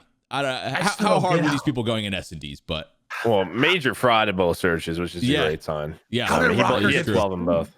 I still don't get it. I still don't understand how Røkkr got this team. I still don't fucking get it. It is pretty insane. People didn't even think they were going to be that good, though. I feel like when they first announced. Well, I mean, I did. Well, general, I'm talking general public. I'm not talking like pro players. I mean, the Minnesota Røkkr team, before we talk about Toronto, we talked about them already. I mean, I can gas them all year. I probably will.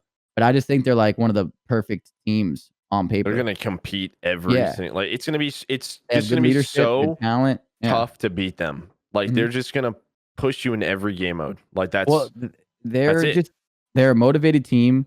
I was talking to Priesta yesterday on my podcast, and he was just saying that, all 4 of them watch VODs, coach there or not. It doesn't matter. They're going to do everything that they can to improve. And Major and Priesta, I only coached Major for 1 year, but he was amazing. He was so easy to work with. He was so motivated. He was a good dude. Like, he's probably one of the my favorite people in the community. No lie. And then everyone knows what Preston's capable of. I'm not going to gas him because he smells. But other than that, they have the team, and then attaches someone who, with Priesta being like the super, super fast and annoying player that he was on 100 Thieves, attaches like that weird aggressive that will be aggressive and then lay in a corner.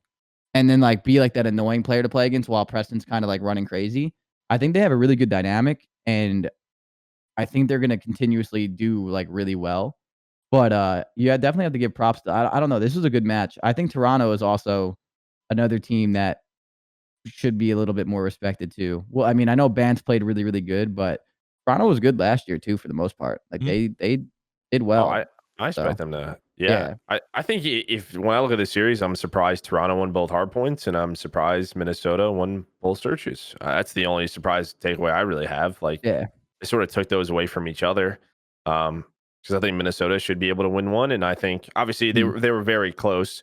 But Toronto had a lot of success last year winning searches. Like they were just both of these teams are just they shouldn't get 3-0'd a lot in my mind. Like they should just be very tough teams to beat to 3-0. I think they will compete. Yeah, I completely agree. Well-rounded teams, that's going to be tough to 3-0. And if you can somehow find a way to extend a series, online environment, you have. I think both these teams have a good shot to force a lot of upsets early on. And I think it's important for these two teams. Everyone, right? For the most part. Okay, but we have a good idea of a top 3, top 4, right? Yeah. No, 100%. It's just like this year's going to be nuts. These two teams, like the first couple of home series, I think it's very important for these guys to net points as fast as possible. Because they could crack into the top 4, that's right? What I'm saying. One of these guys could earn the 4th spot. Yeah. So 100%. If I would have to pick a team like Røkkr as a team that I would favor over others to maybe get the 4th spot. So I don't know. It'd be interesting to see how they need to come out hot, because I think as time goes on, the more, I don't know if proven is the right word, but the rosters that did, or the teams that did really well last year, they're going to shine through eventually.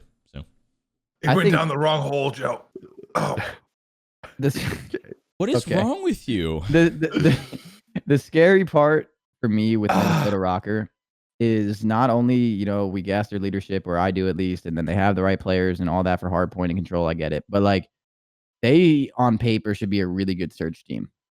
So I think as the year goes on, I think with the motivation and players that they have, they'll always learn Hardpoint and Control, like by just constantly practicing it and constantly trying to improve. They have a really good staff, ownership, and everything over there. But they should be very good at search and destroy with the likes of Major, Priesta, Attach, and Accuracy. I don't see why they would be bad at search. Even if they don't practice it, they should be decent at it. Like, they should have a very high floor for that game mode. And that's like where I think you're gonna see them have a lot of success, is if they do push you to the distance by being, that team that wins that one hard point in the search. Going game 5 with Minnesota is probably the last team, one of the last teams I want to be game 5 with. Like, they're a scary team in search and destroy, unless something drastically changes this year and they all decide to suck at that mode, which I don't think is going to happen. They're going to be a scary team to see game 5. And that's why I think you're going to see them have a lot of success in like those really nitty gritty tournament situations where you need to win that last map. I think they're going to get it done a lot. So they're going to be good. Great points. Did I miss? Were there any like really crazy clutches? Like any wild, like Illy had one. Yeah, Illy had a cool one. Well, just in general, I guess I'm excited for that this year, because we know with 5v5 there weren't many. I know Looney had that crazy Hacienda one, and there were some nutty clutches. But just think back to World War II. I was just looking at Accuracy's names. I feel or his name. He had like 17 alone. So yeah, I'm looking forward to just that clutch factor again in search. Just in general, like even if it's like TeeP was saying, kind of boring right now. I know this is going back in time with our conversation a bit, but even if it's a little boring right now, there's still going to be some wild clutches, which I think alone will make it a lot more fun to watch. And they have a lot of players that I think can do that. Like it's all of them basically. So True. Should playmaker potential for sure. Yeah, should be cool. All right, so there's our takes on some of the teams throughout the first couple of matches of the preseason, is what we're going to call it. I think we got a pretty good idea of what these teams are going to look like going into the first home series. I know there's some weird circumstances with some of these teams in terms of visa issues, roster changes. I don't know. There's a couple teams that has extra work to do compared to others, in my opinion. But this should be, when the first home series is coming up, we're going to talk about the stage 1 groups. The matches are coming up soon. So I know some of these rosters and some of these players on these teams are still very, very new. But is that really going to change that much in like a 2-week period? Outside of what? Well, okay, the big outlier is NYSL, obviously, because their shit's all over the place with ZooMaa and Hydra and everything. Right. But is there anyone else that's going to be that? What are the other notable? Well, we don't know what's happening with London. Yeah. Zero playing from the UK. Yeah, we don't know what's happening there. But no, I agree with you. I think for the most part, we kind of have a good idea. But Subliners, I think we have no fucking clue. I have no idea. I guess my point, what I'm trying to say is like, Will London's situation be completely resolved by that time? I'm guessing no. Mean, so that's it's all COVID like travel protocol. I'm pretty Yeah, sure. it's tough to get like visas. Yeah, it's just harder. It's a harder process with everything going on, well, and especially in the UK. Even just like simple stuff like Cat's just with like passports and stuff, like usually to get your passport renewed, it's what, like a couple of weeks. Like Cat's dad was just doing it. It was like they're like, oh, like 4 months. Like it's gonna take forever to get like some simple stuff with like travel shit right now is just insane. So I can't even imagine when it gets more complicated with visas and whatnot. It's got to be just mayhem right now for most people, I think. Yeah, but I'm excited for the actual matches to start. I think it's a good transition over. We got groups. Let's show them off real quick. So obviously they did the group reveal. Teams picked other teams to go, or picked teams to go in the other group. And so we saw that sort of unfold. And here's the groups here. Let me pop this open for you guys real quick for the stream. Bang. So here it is. Stage 1 groups. In Group A, we have the Empire, Thieves, Røkkr, Ravens, Subliners, and Surge. Group B, we have Faze, Optic, Mutineers, Ultra, Gorillas, and the Legion. Thoughts on groups? I think they are very balanced. Yeah, I agree. I agree with that. You go. I do too, but when I first looked at it, I looked at the first 3 in Group A. I was like, holy shit. And then I don't think Group A is that stacked because New York is in the position they are and because where we think Seattle is. And I think that can change, but I think people look at Group B and they're unfortunately due to last year, people look at Gorillas in Paris and I think are like, well, that makes it that much easier. And I don't think that's the case. Kind of what we talked about. I think Gorillas is going to be tough to beat. And I think Paris could be a surprise team for sure. And then I just think the first 4 of Group B, like those 4 teams won a lot of tournaments last year. B's more even. I'm worried about the bottom 3A. I'm worried. Do you think that London, New York, and Surge are going to take any matches versus the top 3? I think London has the ability to have zeros here. Like I do. I think London is another one of those teams where if they have a full roster here, they have like potential to get like they could be a top 4 team. I'll agree with that. Their situation just scares me though. It's coming up soon. And we really need to dive into this because I saw Codley tweet out the schedule and 99% of the responses were either confused or thinking they were drunk or thinking that it was like, solve a Rubik's Cube. So we definitely should go through it a bit because it's not like, I guess if you've ever watched, what does it remind me of the most? I guess, Joe, like OWL season 1 is kind of a good reference. It's literally it's our old stages. It's group play into a major event. Yeah. I mean, it's literally group play major, but like from the franchise side, I guess OWL did that like season 1 is the closest thing I can like think of. But I mean, basically how it's going to work. If you guys looked at like the CDL tweet, over that it's a little. I think the reason it's a little bit confusing right now is the home series are no longer the majors like the tournaments, right? Like we have a league into the tournaments. The home series is like the league matches now, right? So if he's okay, you're pulling this up, cool. So the home series are actually just like your league matches, and basically how it works is in those groups during those home series leading to a major, each team is going to play the teams in their group once. They're going to play them once. That is going to seed into the major. So imagine it's just going to be. A couple of home series with league matches leads into a major. A couple of home series with league matches leads into a major. Rinse and repeat, rinse and repeat, rinse and repeat. So league matches into a major over and over and over again. But I'm trying to think if there's a more simplified way to break that down. But like, dude, the responses to COD's Twitter of the schedule, like, I'm not kidding when I say nearly every single response was someone not understanding it. I mean, it was it's just based off last year, and there really wasn't like there was obviously like the home series name change has got to be very confusing because the home series was our tournament before, and now the home series is they're just league matches, basically, is the way to look at it. I think labeling them the same thing as home series, it was a mistake, personally. I think it's not the same thing at all. So I think trying to call them the same thing is just like, Well, I think that was just a branding thing where they wanted to probably keep that involved in the process, but it is very different. Well, to be fair, we didn't like have league matches last year, right? So it's just a different beast now, I guess. Yeah, and there will be like new groups after each major. Like it'll probably be the same process. I don't know if I'm going to stick with that, like because it was pretty cool. It's different. You get to sort of pick and choose who goes where. So I assume that's a one-off. I would think that's a one-off, but I don't know. I don't know how they'll do it. They did that in OWL, so Did they do it for the whole year? Really? they did it for parts. They already said they are. Yeah, that's what I thought. So I'm just excited for this format compared to last year because I feel like a lot of the times we were talking about tournaments last year were like, well, this one was just easier, so that's tough. Like, I hate saying stuff like that. I think that the fact that you didn't see it was 4 teams that weren't at a particular tournament in the season last year is just like, okay.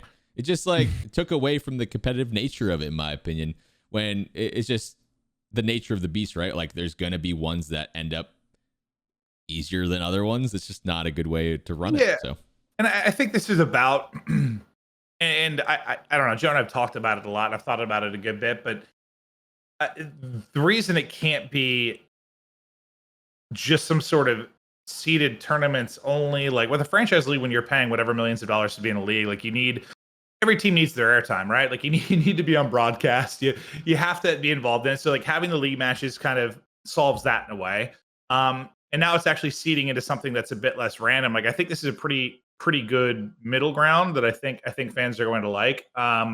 Did I like last year where it was just kind of only tournaments? Yes, but that had a certain flaw to it. So now, yeah, I don't know, like a slew of league matches into an event, slew of league matches into event. I think the only thing people will complain about is obviously it's not going to have that open inclusiveness for the tournaments, but guess what? As soon as franchising was announced, that was never going to be a fucking thing to begin with. So just stop talking about it because it's not going to be a goddamn thing because it makes zero fucking sense in the world for that ever to be a thing. You have a rough day on Twitter or go something? on. Holy shit. No. It's just, dude, you just see it. I need to see it so many times. It's like, that's not going to happen. It doesn't make any sense. But I do think, I don't know. I think fans will like this. I think it will be, players will like it. You're playing it more. I think overall it'll be good. Yeah, the only thing I have, and this is from like a broadcast point of view, it's always tough to cast league matches without consequences. I don't love that everybody gets to the major weekend. I know that they wanted to see everyone, and again with the online thing, there's a little bit more breathing room for that. I kind of wish a couple of teams got eliminated. I'll just be honest. Maybe that there was a little bit more online. Yeah, I like that. Yeah, too. I mean, I guess the losers bracket is fine. I think another complaint was that like you sometimes didn't get to see everyone play against each other. So was there a way of maybe I don't know. I don't know. Obviously, what happens with this format is you have a certain number of matches. If you're not going to eliminate a certain number of people from groups, did you need to make groups? Did everyone just play each other once before a major? In my opinion, I'm looking at I don't know. Like the major tournament bracket, right? And each group's 4th seed gets a bye in the elimination bracket. That shouldn't be a thing. The last place team should just be chopped. So one team from each group just doesn't even make it. And then 5th and 4th seed from the respective groups play in that first elimination round, in my opinion. Yeah. Well, what you said would double the matches, Joe, right? Or am I hammered right now? No, it would. Oh, okay. So it might have been a scheduling thing. I mean, that's the big difference. You said that, I was like, wait, can that just happen without a big it's probably one of those things where it was probably a conversation of you could have more majors this way, and that's an easy answer. Yeah. I guess it's just like, I'm sure there had to have been a discussion. Like, if you're just not going to go, I don't know. To me, if you're not going to eliminate from groups, why have groups? I don't know. Like, that's the only thing to me. I know it makes it a little bit easier, and there's probably less match. Yes, it's less matches. It's 100% less matches. But that was one of the things. This still doesn't create the same. Okay, you'll see those teams play each other because that's not always true. Now, I guess you'll see the better teams play each other at the major weekend, which I guess is what people really care about. But that's all. But again, this is it's due to the online. It's what we have to. It's what we're dealing with. Last place, get them out. Unfortunately, it just makes it easier from like a broadcast standpoint for sure. Like, what is the storyline here? All right, if this team wins, they're in. If they don't, they're out. Like, that makes it so much easier for everybody to get into it instead of this is for the 5th seed or the 4th seed. It's like, all right, okay. So, but this is what it is. All right, so there's our format. There's the groups. We gave our thoughts on Group A and Group B. One we feel is a little bit more even, and one not so much, but it might be, depending on what happens with some of these teams. Let's talk viewership rewards. Ooh. Chat, y'all like free stuff? I do. Yeah? Okay, so Fwiz tweeted this. What was this? Was this yesterday? Day before? Yesterday. Let's throw this up real quick. I actually didn't see this. I was told about it, but I haven't really looked at it. Fwiz tweeted, you asked for it and you got it. 2021 will be a great year for YouTube gaming, and we're kicking off with account linking for the COD League starting Wednesday. That's tomorrow, right? Yeah. You can link your account and watch CDL to earn items like weapon charms, emblems, calling cards, XP tokens, and more. Ooh, free stuff. Wow. So here's my question. I'm a little bit confused. How is that different to what they did last year? It's not. Oh. Well, it might just be better stuff. And I think last year was a step in the right direction of the evolution of hopefully what this becomes is you get cooler items, you get more shit.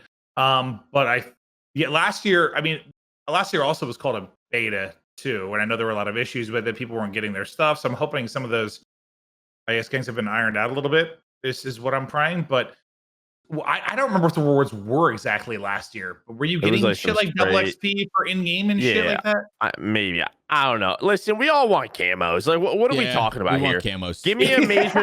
Give me a major number one camo. Like, this is. It's.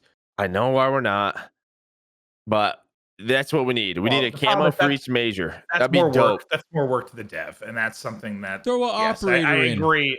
I agree, but no, everything you're describing is a lot more time for the dev, and I would assume that is where the issue is. But work for reward here. Let's think about this. You have all this little stuff, whatever people are gonna watch, but your highest tier reward, make it something cool. How many more people would watch for X amount of more hours if there's a cool camo for stage 1 finals? Isn't all this? I agree with you, but isn't all this new anyway? Didn't you have to watch through the COD site before too? Like you couldn't watch it on YouTube. I don't know. Isn't this new with YouTube? I think it's new. I want camos. What do you mean? I'm pretty sure. We want I agree with you. I don't care. I want to watch you get a camo. That's all I want. Let me watch you get a camo. I want a scum signature on it, baby. Green wall, brick by brick. Give me a camo. What do you mean? Yep. So we got. Listen, we're happy that there's watchable rewards. That's awesome, right? Make it better. Give cooler stuff to people watching. Double XP, awesome. That's easy. Calling cards, who looks at those? We all agree. But operators. We knew it was going to be baby steps. We knew it was going to be baby steps. Shut up! Anything in the right direction for me, I'm good with personally. Any step in the right direction, I'm good with. I am. Shut up, Clint! God, you're so corporate now. Let's say you had a Raven working on it. Would you rather Raven be working on those camos or a way to deal with less invisible players in Warzone or hackers? Cool stuff. Put a red camo on it. There's a new every day. I'm just saying. Major number 1 on it. I don't care. I don't. I don't know. I guess I just get it because I think they're a bigger fish to fry right now. Hey, listen, we need to be aligned as a franchise from top to bottom. Call of Duty League. Line up. Yeah, let's go. Give me camos. Here's a thought. Thing that's never existed. Yeah. Here's hey, get on the same page. They're only going to do something if they can monetize, right? They put out a new blueprint or a new something for in this COD store, right? And that's the one you can earn for watching the tournament. So then you have the option to buy it or watch CDL and get it through watching. Well, there will 100% be camos to buy as far as the watching thing goes. We want to watch and get camos, Clint. That's all we want. That's all we want, man. I'm just going to buy them anyway. I don't give a shit. So am I. But I'm just going to buy them, dude. Yeah. Listen, Clint, we're happy that they're making improvements too, but they can make it better. I get what you're saying. You want to know what else is monetized? More people watching the stream. You don't understand how long I've been involved in this shit. I've watched it go forward, then fucking backwards, then forward, then fucking backwards. As long as we keep going we were in this community before you. Let's just keep going. Yeah, but listen, we're not going to consider your average career as really being involved. So we're going forward. We're slowly just What was your best Halo placement? Top 8 or so, like your Optic Nation finishes somewhere in there. Top 8 Idiot. out of 8 teams? Back when 6 people played, yeah. Okay. Let's move on. Oh, he left. Oh, okay. He's Joe, do you have a single trophy that calls you the best at anything? he went to grab his trophy. The best at anything? You have a single trophy that says you were number 1 at something. Yeah, right there. It's literally right there. Yeah, but that doesn't really matter. Like a major, like a Call of Duty championship. Have you won one of those, Joe? One of You know, only too. like 14 of them. It also wasn't voted on by a panel too. I actually won that. That shit was rigged. I know, but serious point. Obviously, it's good to see progression there. But I mean, we all know what everybody wants. We all know what's going to drive viewership. I mean, that's just like I get what we're saying, that it has to be a monetized thing and money. But like, if there's more viewers, that sounds like more people are seeing ads, which sounds like more money to me. Yeah. True. So. We just want There to definitely can be better things. I don't think we're being greedy. I think there needs to be like a highest tier reward that's like, I don't know. You have to watch a certain amount of hours, right? What are those metrics at? Like a couple hours probably. What if it's 4 hours or 5 hours? You get the big boy reward. I don't know. I think there's a way to do it. Yeah, major weekend. Watch 4 hours. Watch Maven yell and get a cool camo. And you know what happens? You kill that person in a game, right? And they're like, holy smokes, what camo is that? How do I get that? They Google it. Guess who's watching major number 2 for the next camo? We're figuring it out. It's marketing. TeeP just wants a Call of Duty vibrator where my head's the tip, dude. I mean, I'm down. I'm gonna go like copper out on that note. Bareback. I mean, honestly though, like, you know, you die in a game and someone kills you with a camo, you're like, what camo is that? That's all I'm saying. Stuff works. He's cut, dude. I'm dropping him. Holy shit. He's out of control. All right. Maybe we could never qualify for something like this. Let's talk Twitch rivals. Holy shit. Sheesh. If you want. You want I wasn't a part of it. So did you watch it all, Crowder? I watched you guys sit in a lobby. That was about it. And I was like, all right, that's not fun. And I stopped watching. To be honest. All right. I don't know.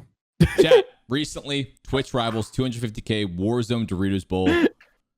Private match Warzone tournament. Here's placements on Rational's team 1. Love Gavin. Happy he was able to dominate.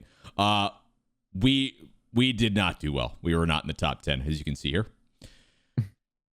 Okay. A lot of money on the line. It was a mess. It was a mess for multiple reasons. And I'm going to give reasons how I think they can actually fix and make private match Warzone a thing. Feel free to give your input, chat, and the rest of the guys. Agree, disagree, whatever. I don't care. Here's my takes. Gameplay, absolute snooze. No one wants to watch top players not want to fight each other because there's no reason to. There's not enough loot to go around. There's not enough points of interest. There's not enough vehicles for the rest of the players in the lobby to even like really do anything. There's not enough an incentive to move or do anything or rotate anywhere besides landing. Like, we played our first game and we realized right away there's no reason to land anywhere besides where you think the game is going to end. That's a problem. Number one. Number two. Well, we also should talk about how we think private matches are bugged, because they are. They are 100% don't have the patch, which has the more middle circles. We literally played 4 corners, which creates the hardest and silliest games that you could ever. It doesn't even matter. Like you said, what those games incentivize is literally landing prison and not moving. Yes, that's what happened in so, 4 of those and games. What you get now, maybe 5. And what you get now is you can have a game that ends at hangars, for example.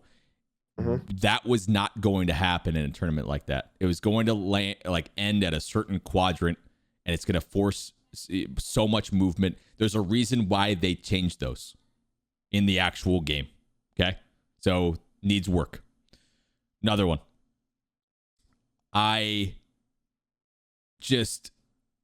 It's too slow. They got to speed up the game. So I think you need to give these players more reps in terms of actually being able to move on the map, more games, more altercations, more opportunities to win points.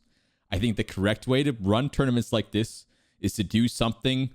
Well, ideally, we'd get customizable options. I just don't think we're going to get enough of that. I think the best way of doing this is doing a mini royale environment, so you're not so focused on, you're still kind of focused on where the game's going to end, but you do a smaller player pool and you do different heats and you rotate. You have 3-4 groups of players and you have heats in mini royale, and you do the same sort of thing where it's more weighted on kills rather than placement, because I think placement just plays out pretty cheesy in Warzone, in my opinion, because if you land deep in zone and you don't have to move, you're going to win. So I think that's the best way of doing it. A customized version of mini royale where you actually, so in Rivals, we had 5 games. I don't think that's enough for the player pool of really, really good players. Thoughts Well, there? I mean, if the game worked properly, 5 games would 100%. They could probably do 10, but the problem is lobbies didn't work. Most people played without a teammate. I mean, things were just so busted from the start. Like, I don't even know that there was settings changed, TeeP. I died, and it took Doug 48 seconds to res me. Did you guys know that was the thing in customs? I didn't. So yeah, res Wait, that's took how we longer, lost. and that's how we Actually, lost. 48 seconds. No, it's doubled or something, Yeah, or it's like double tripled, and we time. had no idea. So a down is Really? huge. Yeah. It's I literally didn't know huge. that. No one knew, and then I died, and then we lost. I think it really, for me, and I texted you guys about this, but Copper, come here, stop. I think it really exemplified like the issues with loadouts. Yes. I don't know, like when you're playing pubs and stuff. Like I didn't really love loadouts at first, but it kind of grew on me. Whatever, but in that environment, like it was just weird. Who was able to get loadout? Who wasn't? Once everyone has loadout, everyone has guns they literally can't miss with. So crossing any kind of open field is impossible. You just needed a Bertha. It was literally Bertha. Yeah. Yeah, and I get that, but like I just think that stinks. Like you can't. Oh, it does. I don't know. It's just it felt weird to me. Like loadouts just didn't work in that environment for me at all. It just didn't. The I don't know. majority go ahead. No, you go. You go. The majority of kills that even happened, like people that said they liked watching that, they're like, oh, it's nice watching people be strategic. There's no strategy to single kill that happened was someone rotating it from zone because they had no choice, or getting absolutely hyper beamed out of a vehicle by 3 DMRs going. How is that fun? Well, there's no. That's not strategy. It's not strategy at all. Yeah. The thing is though is, I feel like people. The only thing no I've skill. ever seen in this chat specifically for this Hardpoints, and even in my own chat when I stream Warzone, the only side of the argument I ever get is I liked watching top streamers play against top streamers instead of just running around like aimlessly in pubs. And I get that. That's really Watch that's Kylie, awesome. bro. If you But- want to watch the best, watch Kylie, honestly. No, but- because it's not. You're not watching that. I seriously do get that, and I even like that. But my thing though is, like, we know customization, there's a bunch of issues with that, but you just have to make kills mean something. That's you have to. 100%. Yes. Like, plain and simple, if you made kills mean something, like it makes it so much more like, all right, we're actually going to push this team because we have advantage on them and we're going to go for it. But you had an advantage or you had a down on the team, sometimes it wasn't even worth it. I didn't watch too much of it because I was doing other things and scrimming and a bunch of stuff. I didn't get to see it and it was kind of boring, but I don't know. Like, I like watching even when I get like sweatier lobbies, I like playing against good people. It's fun. It's 100%, cool, yeah. but like, you have to. That's you why have to want to win. You have to want to kill people. You can't just hide in top prison and be like, "Oh, this is strategy." That's not strategy. That's not strategy at all. Landing in the center of the circle and sitting in a building for 30 minutes is not strategy. Strategy is like, "Yo, we got a down over here. Yo, we have map control on here. They're probably going to be rotating. This is worth getting kills because if we get kills, this will up our points, and we're already in a good placement." That's where strategy comes in. Of like, should we push? Should we not push? When should we push? How are we going to push it? Do we have a down? Do we have a sniper? Do we like that's strategy? Landing top prison and sitting there is not. And I think if you have, I mean, plain and simple, just more points per kills, I think that like solves half the issue right there. This goes back to my point. With the way the format was, it was not good. Yeah. And here's why. Only half the teams, no, less. No, it was half the teams. It was 100 teams per game. It was trios, 150 people. Only half the teams earned points via placements. Why even play regular Warzone? Just do mini royale. No one does any. If the first half of the game, and how long is a Warzone game? 20, 25 minutes, probably 30 minutes with 25 to 30 minutes with how long the games were going. Okay. Why even have that part if none of those points matter? Just do mini royale. Chop it in half. Done. Well, double the games, double the reps, double the opportunities on different areas of the map. More reps. I don't know what else it will work. In long story short, doesn't matter what you believe or you don't believe and what will happen in future tournaments. There, without an anti-cheat, there's no point. Well, yeah, okay, I was gonna say, that's the probably, whole other I was part. gonna say, are we gonna touch on that? Because I'd love to. That's a whole Even other though can of worms. I'm down. No, I didn't. I didn't. To that no point. We were talking like deal with logistics that. of the gameplay, the balance of the gameplay, the watchability. That's a terrible way of saying it, but easiest way of saying it. Then you talk about the cheaters. So we saw the whole Metsy situation, right? That team ended up getting disqualified. There were more people than that guy that got called out. Some of the stuff that we don't even know if he was, so we don't 100% know is the issue. Before we go into it, this is coming from someone. I didn't see a single clip from the people. I didn't care to get into the Warzone drama. I usually try not to because I just don't fucking care about it. But just overall, there is just so many things to me that's like, if you're, I understand why people think people are cheating. There's a lot of money on the line. Why not? There's no repercussions at this fucking point. And I understand, you die to someone that's not a bigger name or whatever it is. You start to think like, I don't know, maybe he's walling, who knows? I get it. But at the same time, this is also like these tournaments for some of the smaller creators and other people, like, this is like their time to make a name for themselves. Like, you can. Well, it ruins other people's shots. And it's like, how unfair is it? How unfair is it to have like a day in a tournament and like this is supposed to be like one of the greatest days of your content creating life in a sense of like your career, and you got 20,000 people saying heinous things to you because like you might be cheating, but like you might not at all. It's just like, it's just such a shitty situation for the Warzone community for that reason. I just feel so bad. Like, even if I didn't watch a single clip, I don't want to. I don't really care. It's just a product of like that is just not fair for like some of the smaller creators that actually are really good. There's so many people that are good at Warzone that don't get 10,000 viewers every time they turn on their stream or 5,000 viewers every time they turn on their stream. They're still really good, but in order to make a name for themselves, it's really hard to, because I understand why people think people cheat, because it's so goddamn easy and there's no repercussions. And at this point, it's a fucking free for all. But like, at the same time, there are a lot of legitimate people that don't. And then like, now you're sitting here like, well, shit, now what do I do? Like, I don't know. If that wasn't the biggest eye-opening experience for, something needs to fucking change, I don't know what is. I don't know what else we can do, to be honest. Like, that was just super unfair. I didn't watch anything. I don't know who was cheating, who was not. I don't really care about that. It's just the point.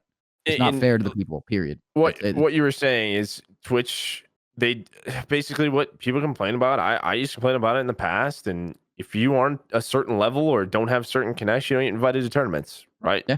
So that's what happens. So what does Twitch do? They run open qualifiers for this. You qualify into this. It's a big deal. But as soon as that happens, then you sort of risk other things happening, like maybe cheaters, potentially, whatever you want to say, it doesn't matter. Like, there was potentially maybe up to 3 in the tournament. But like, then that ruins that opportunity for people who weren't even in the open qualifiers. They could have gotten like, so then what's the other alternative for like tournament organizers? Well, then you just run tournaments where you invite the same people over and over again, but then you create the same problems where you're just giving money to the same people at the top. Like, it's an issue. But I just don't think I would play a private match tournament again. Like, without if they try to run that back, no shot. Unless we knew everybody, maybe. I just, there's no way. I don't think you can have tournaments, period, right now. I agree. You just don't. Like, how? I think we have 3 this week. Or 2 this week. I probably shouldn't play in them. It's a joke. Everyone else is. You know what I mean? Yeah. It's just in a bad spot. There's no vetting process. There's no obviously no anti-cheat. That's what it boils down to, right? It boils down to if there was an anti-cheat, it takes that thought in your head. Hey, is this guy possibly cheating? Because currently, right now, you play Warzone at night. I mean, I haven't played fucking a 4-hour session without having at least like 3 people recently. Just like, and I'm not talking like, oh, he might have been cheating. I'm talking like dead straight ass, blatant aimbot. Like, like it's to the point where it's very hard to have that thought of like, yeah, no, he's probably legit, because you just deal with it every single day. And now there's money on the line. A good player can easily hide walls. So that alone opens up this like can of worms for people to think that. That's why I understand that side of the argument too. But it's just not fair to have these tournaments and just constantly like it was a shit show, plain and simple. It was a shit show. And that just needs to be, it's just not fair for the smaller creators. It's not fair for the up and coming players. It's not fair for anyone involved, even the bigger content creators that want to just play and have some fun. Even if the big content creators don't win, some of them aren't the best, but they want to play and have some fun. I don't think that Twitch Rivals experience was as fun as it should have been, and as smooth as it should have been for everybody involved, because of there is just no anti-cheat or no nothing going on. And like, I don't know. I just feel like bad for the people that dealt with that. So I don't know. So do we know, and I don't even know how we'd find this out, but like the last like competitive shooter I really put a ton of hours into, I know we've talked about this a little bit before, but was CS. And CS at high ranks was infested. It was, even with VAC and everything, infested. Even when they added the Prime thing, and even though that game wasn't even free to play, it still was infested. The only way that you really could do it is when you played through third-party sites, like it was, whether it was ESEA or what's FPL? What's the other one? Face It. Face It. When I say FPL, I don't know if is that their league maybe? Anyway, yeah, it is. If you do it through Face It or ESEA, like does it have to come to a point where, because my thought has always been that it's been an issue for Activision from a legal standpoint to have something maybe that invasive on your PC as like an ESEA client or something like that. There's some sort of issue there where they don't want to do that, and that might be what it is. But I wonder if there's anything from blocking that, where it's going to need to be third-party site, third-party servers, where you do have to have a separate download and separate client that you have to run everything through. And maybe it's not impossible with Call of Duty. It might be something Activision doesn't allow, but it might get to the point where like that's what we need is somebody else has to step up and do it. There has to be. The problem is like even that sketch, like as soon as ESEA literally got caught mining Bitcoin in the back of people's processes. Like, come on, man. Like, that's why I think a lot of companies are. That's why I think a lot of major companies, especially like if you think of, Activision is one of the biggest gaming companies in the world, and anytime there's a shooting or anytime something happens, they come under fire with lawsuits. They get sued for fucking everything. So I do think there's like some concern there about. Yeah, I don't know, having something that invasive maybe on Riot runs it. Valorant, as soon as you run it, you have to restart your PC, you have to install their anti-cheat. Yeah, but I just don't think Riot and Activision are one-to-one whatsoever. Like when I don't disagree with you. I'm just saying like it's possible for people the size of that. Riot's a pretty big publisher. Oh yeah, it's not Activision though. Like, they're owned by Tencent, which is bigger than Activision, which allowed that. Tencent is a piece of Activision as well. Tencent is a piece of fucking everything. Tencent literally owns everything. If we want to go, I don't know. I'm just saying, like, but like, yeah, I don't know. I guess I just don't. I don't know what the solve is, man. There has to be something more that we don't know of why. Like, I'm not straight up blaming when I say like no anti-cheat. I'm not straight up blaming Activision here either, in the sense of that. Like, I don't know what goes on behind the scenes. I don't know the legal stuff. I don't know all of that. I always hate talking about this topic because when I say like how I feel about it, I feel like I always come off as like, like I know everything. This is just such an easy fix. Snap your fingers and do it with all the money that you have. I hate that take because there's so much more that we probably don't know. So I get that. And that's why I never try to come off like too know it all on that because I really don't. But I feel like there has to be some way, somehow, a better compromise to figure it out, to make it more fair for up and coming creators and stuff like that. I'm not saying there's got to be like another step. It's got to be harder to do. There has to be something. I don't know what it is. I'm not saying snap your fingers and make it work with all the money. That's not what I'm saying. But there just has to be. You can't tell me that this is the best way. We got it. Well, you want to know the best way? Make the game cost $60 to play. problem with that, then, not as many people are playing it. It doesn't explode. work. Warzone's not the #1 game on the planet. Didn't but work. If it costs Same $60, thing happened on Blackout. Same thing happened on Blackout. PC was oh no, but once exact they're same hitting the thing. waves, no. If the game was $60, it would not be to this degree whatsoever. No chance. If these cheaters every single time had to drop $60 to play do this, PC it would Blackout? not be. A PC Blackout didn't even have band waves yet. Like, it wasn't even out. That shit died in a month. Like, they didn't even get to a point where there was like band waves and people were getting hit. If there was actual like band waves in the like, I did the a shadow Twitch bands they're Rivals doing tournament now. like halfway through that game's lifespan. What are you No, talking what, about? dude? The PC was dead on that so fast. I didn't even know was they dead wait. I didn't so even know they fast. had a PC blackout.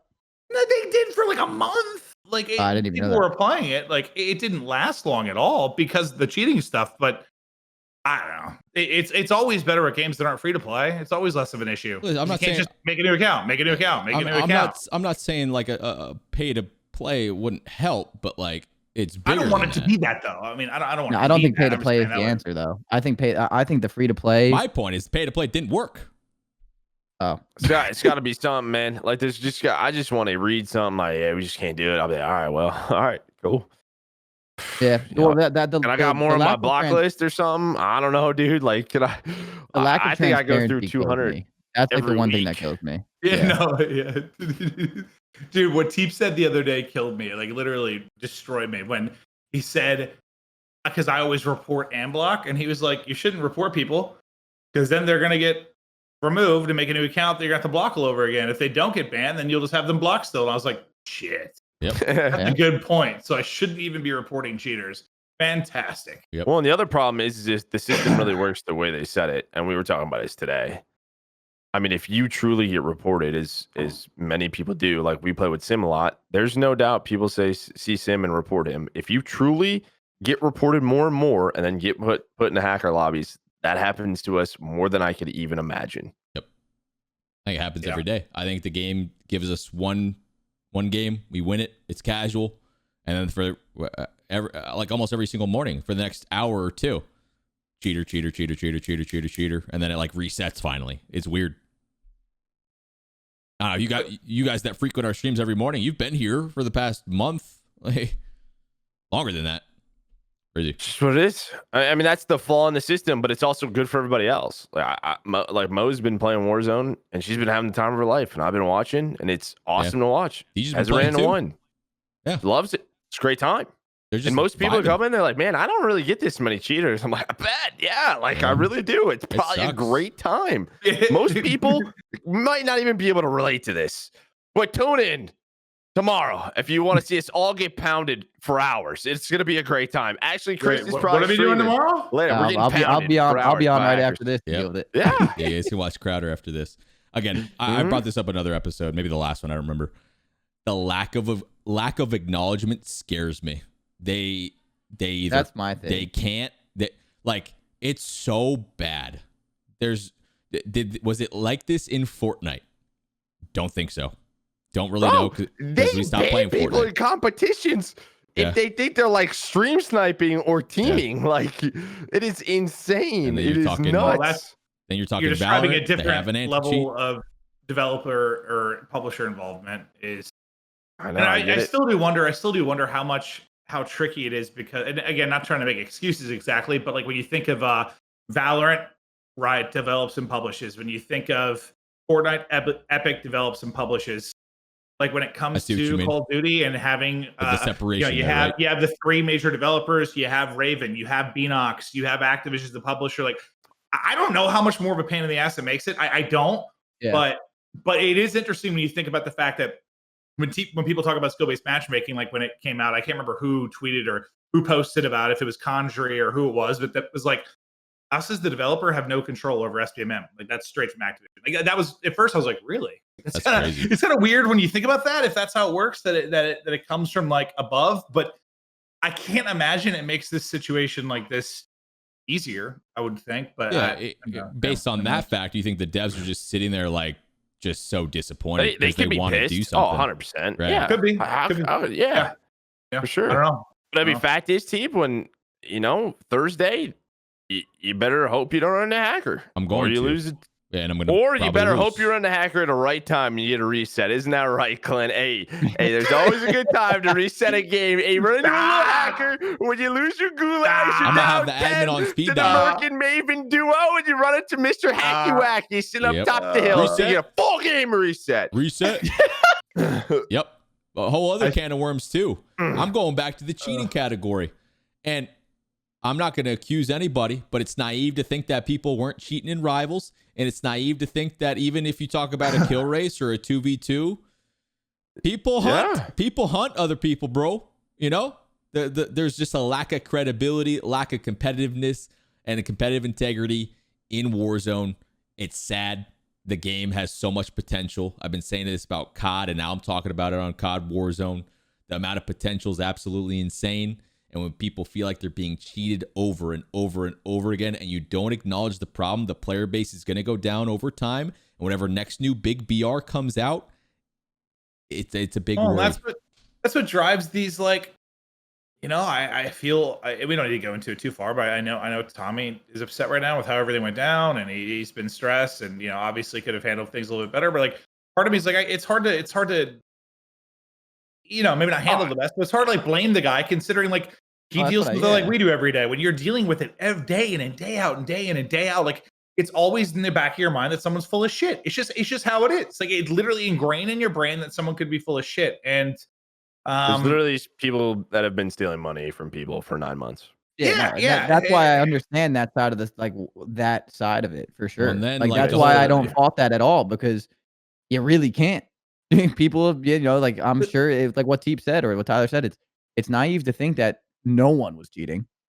You know, it's ridiculous. but it's also unfair you to accuse shouldn't be people in that that might just be position. legit Well, of yeah. cheating. And speaking of the whole accusation thing, it's a like shitty situation. like, It just sucks. I think Tommy doing what he did, like the burden of proof to acquire proof like that of someone even remotely knowledgeable if they are cheating, like I don't know. it's not easy to prove is my point, right? Yeah. No, It's not Tommy's burden. It's not any of our burden. None of us are qualified enough to. Well, it usually falls on the dev, right? Yeah. Like that's usually who will be So the. that leads me to my point. all. And it's also like people are just naive if they think people aren't doing it. What are the repercussions? What has happened to anybody who has gotten caught? What happens to people that have quote unquote gotten caught? They got popular. Did any of their prize money get taken away? No. Did anyone else's prize money get reimbursed or anyone else get anything? Well, for Metzi, It's impossible. Metzi's like the best thing that's probably ever happened to him. That's what I'm sure saying. he's He got popular. But again, I still don't know with 100% certainty whether he was, and that's why it's so tough. I don't know. Maybe I should feel happy for the kid the way it went down if he wasn't, and the fact that this helped him. I don't know whether I should feel happy for him or whether I should feel like the whole thing's fucked. I don't know. Like the admin, like the fact is like, and this just shows the Tommy thing. He was disqualified. Yeah, why did So Twitch disqualify him? That's where it should be ended. That still didn't involve the dev. They're still going off. No, I know what you're saying, but that's just where it should have been ended. That's just it. Like there shouldn't have been anything else. That's my thing though is to the Metzi thing. So I didn't watch a single Metzi clip. I have no idea. I don't know what his stream was before. I really didn't know much about him. But I think you said like, yeah, they blow up, and like this might have been the best thing that's ever happened to him. I don't know, because what if I don't know what his placings were, what his kills were. I don't know how good he is. I don't really know much about him, so I don't want to, drive an accusation. But what if he won the thing? And instead of, blowing up, of having thousands of people, you know how toxic his chat probably is? Yeah, like on a day in and day out right now because of that. Like, it's probably annoying as shit. The opposite. No, it's like the opposite. Is it? I don't know how it went down, but regardless, like even to just go through that, like, I don't know. I feel like he could have, that could have been a better way for him to blow up in the sense of like he could have won that and blew up at the same time. Put it this way: Irrational won the event. Metzi got accused of cheating. Metzi's stream is much bigger than Irrational's now. Put it that way. Yeah, I mean, I don't know. I just feel like it's just like unfair that people like, even if like say, not using Metzi's name here, just like hypothetically anyone like as a random name was cheating and they end up blowing up or something and like it helps them. It's like that's whack. But if they weren't cheating and they blow up, but they still have a bunch of people like coming into their chat like constantly giving them harassment over and over and over again about for cheating when they weren't. That's not fair. Like, so that's like, I don't know. None I don't of really it's think fair. The whole thing is fucked. Yeah, I don't know. I just wish it was in a better spot. But to what Tyler said, yeah, there is just not really repercussions, to be honest. Like, you don't really, I don't know, you don't really like. That usually it helps more, even in the cases that they actually were cheating. It usually doesn't hurt. Like, it's kind of whack. I don't know. They have to just there has to, it comes down to what I said. There has to be a better compromise to what fuck we're dealing with. That'll always Period. be the case until the problem is. I think that'll always be the case until there is 100% certainty, and until that is coming from the private matches and there's blacklist notifications. No, I know. What are I'm we saying doing? Until it comes from the dev confirming someone is 100% cheating, it's always going to be this like half the people are white knighting thinking they're not, half the people are witch hunting thinking they are. A verified source needs to. Everyone's a detective now. Yes, until there's 100% verified source, and even though like sometimes is it going to happen like it did with Tommy and Pacesetter, where like he clips are really blatant and the guy admits it. Well, that happens sometimes, yes, but is that going to happen the majority of the time? I kind of doubt that. So I don't know. My other thought too, and if there's any devs of any sort in the chat, I'd love to hear an opinion real quick. This is kind of off the wall. Is there some sort of program that you can run that can spot any of this? Like, not even just an anti-cheat like built into the game. Just let's say a third-party tournament platform wants to run a tournament. Let's use Boom TV. I don't know if they would ever do this or anything like that. Just an example, okay? What if they had some random guy develop a program that scans for 10 of the most popular cheat engines? Is that a even possible thing? Probably not. I don't know, but I mean, for now, they might just have to require like more cameras, like whether it's monitor cams or like they're just going to require sort of like we did with the CDL last year, I guess. Just there just needs to be cameras on goddamn everything. I don't know, and maybe there's ways around that too. But probably is, yeah. That's immediately what my thought was. I don't know. It's messy, Shocking. man. We have the I same. can't believe we played that out. We just paid it out. Yeah. I was drinking game 4. That's fine. Yeah. It was a joke. There's no other way to say it. I don't want to take anything away from people that did well, placed well, made money. That's awesome. Cool. People that enjoyed watching. Awesome. That's great. The tournament was a joke. I don't think there's any other way to say it. Like the gameplay was a mess. There was more gameplay of people doing nothing than actually doing something on the map. The format, the points need work. The settings need work. The rule set needs work. There's a lot that needs work, and I don't know. I don't know if whatever organizer is going to be brave enough to run another tournament like that if nothing changes in terms of customization or vetting players or qualification process. Yikes. I don't know what you can do.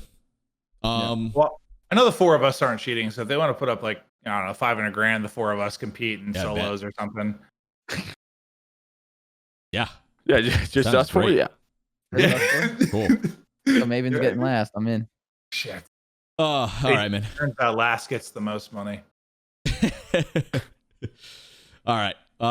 Yeah, we're past 2 hours, so yeah, I think that's gonna do it. I went fast. What the fuck? Yeah, this is a good episode, and we have actual CDL home series coming up soon, so we should have a lot of content to talk about on these Hardpoints episode, guys.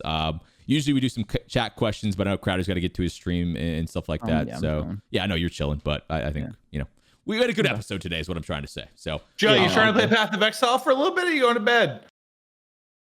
We'll see. Yeah. All right, chat. Thank you guys so much for stopping by the episode. This should be up on YouTube tomorrow. I know I've been delayed on putting it up on other platforms. Honestly, being transparent with everybody, the YouTube viewership's doing phenomenal. I think that it's because people are going to the YouTube. So I don't know. I'll get some of the episodes up on the other platforms, but the YouTube episodes of Hardpoints are doing better than ever. So thank you guys if you watch on there, if you watch live. Thank you guys very much. Crowder's going to be streaming right now some Warzone if you want to check him out. Maven will probably never stream again because he's stupid. Joe and I will probably be back on streaming in the morning. We have some tournaments for Warzone coming up. I'll probably get hacked on. It'll be great. But thank you guys so much for watching. Thanks for stopping by. Yeah, I everybody. go black and white when I hit my OBS. So like when I went tries live, to access your camera. it tries to access my camera. That's what happens. Okay, Got that's it. where Sad Crowder comes out. So I must have hit the OBS thing on accident earlier. That's why. Okay, now I understand. Let's go. Makes sense. All right, guys. Thank you so much for stopping by the episode. Drop a follow on each of our channels, our socials, our YouTube. We'll see you guys on our streams, and we'll let you guys know via social in the streams of when we're going to do our next Hardpoints episode, probably after that home series, I would think. But we'll keep you guys posted. Bye. See. Bye.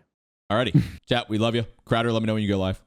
I'm live. You're good. You already live? All right, chat. I'm going to send y'all over to Crowder. Enjoy his stream. We'll see you in the Yeah, we morning. might have to do one before opening weekend.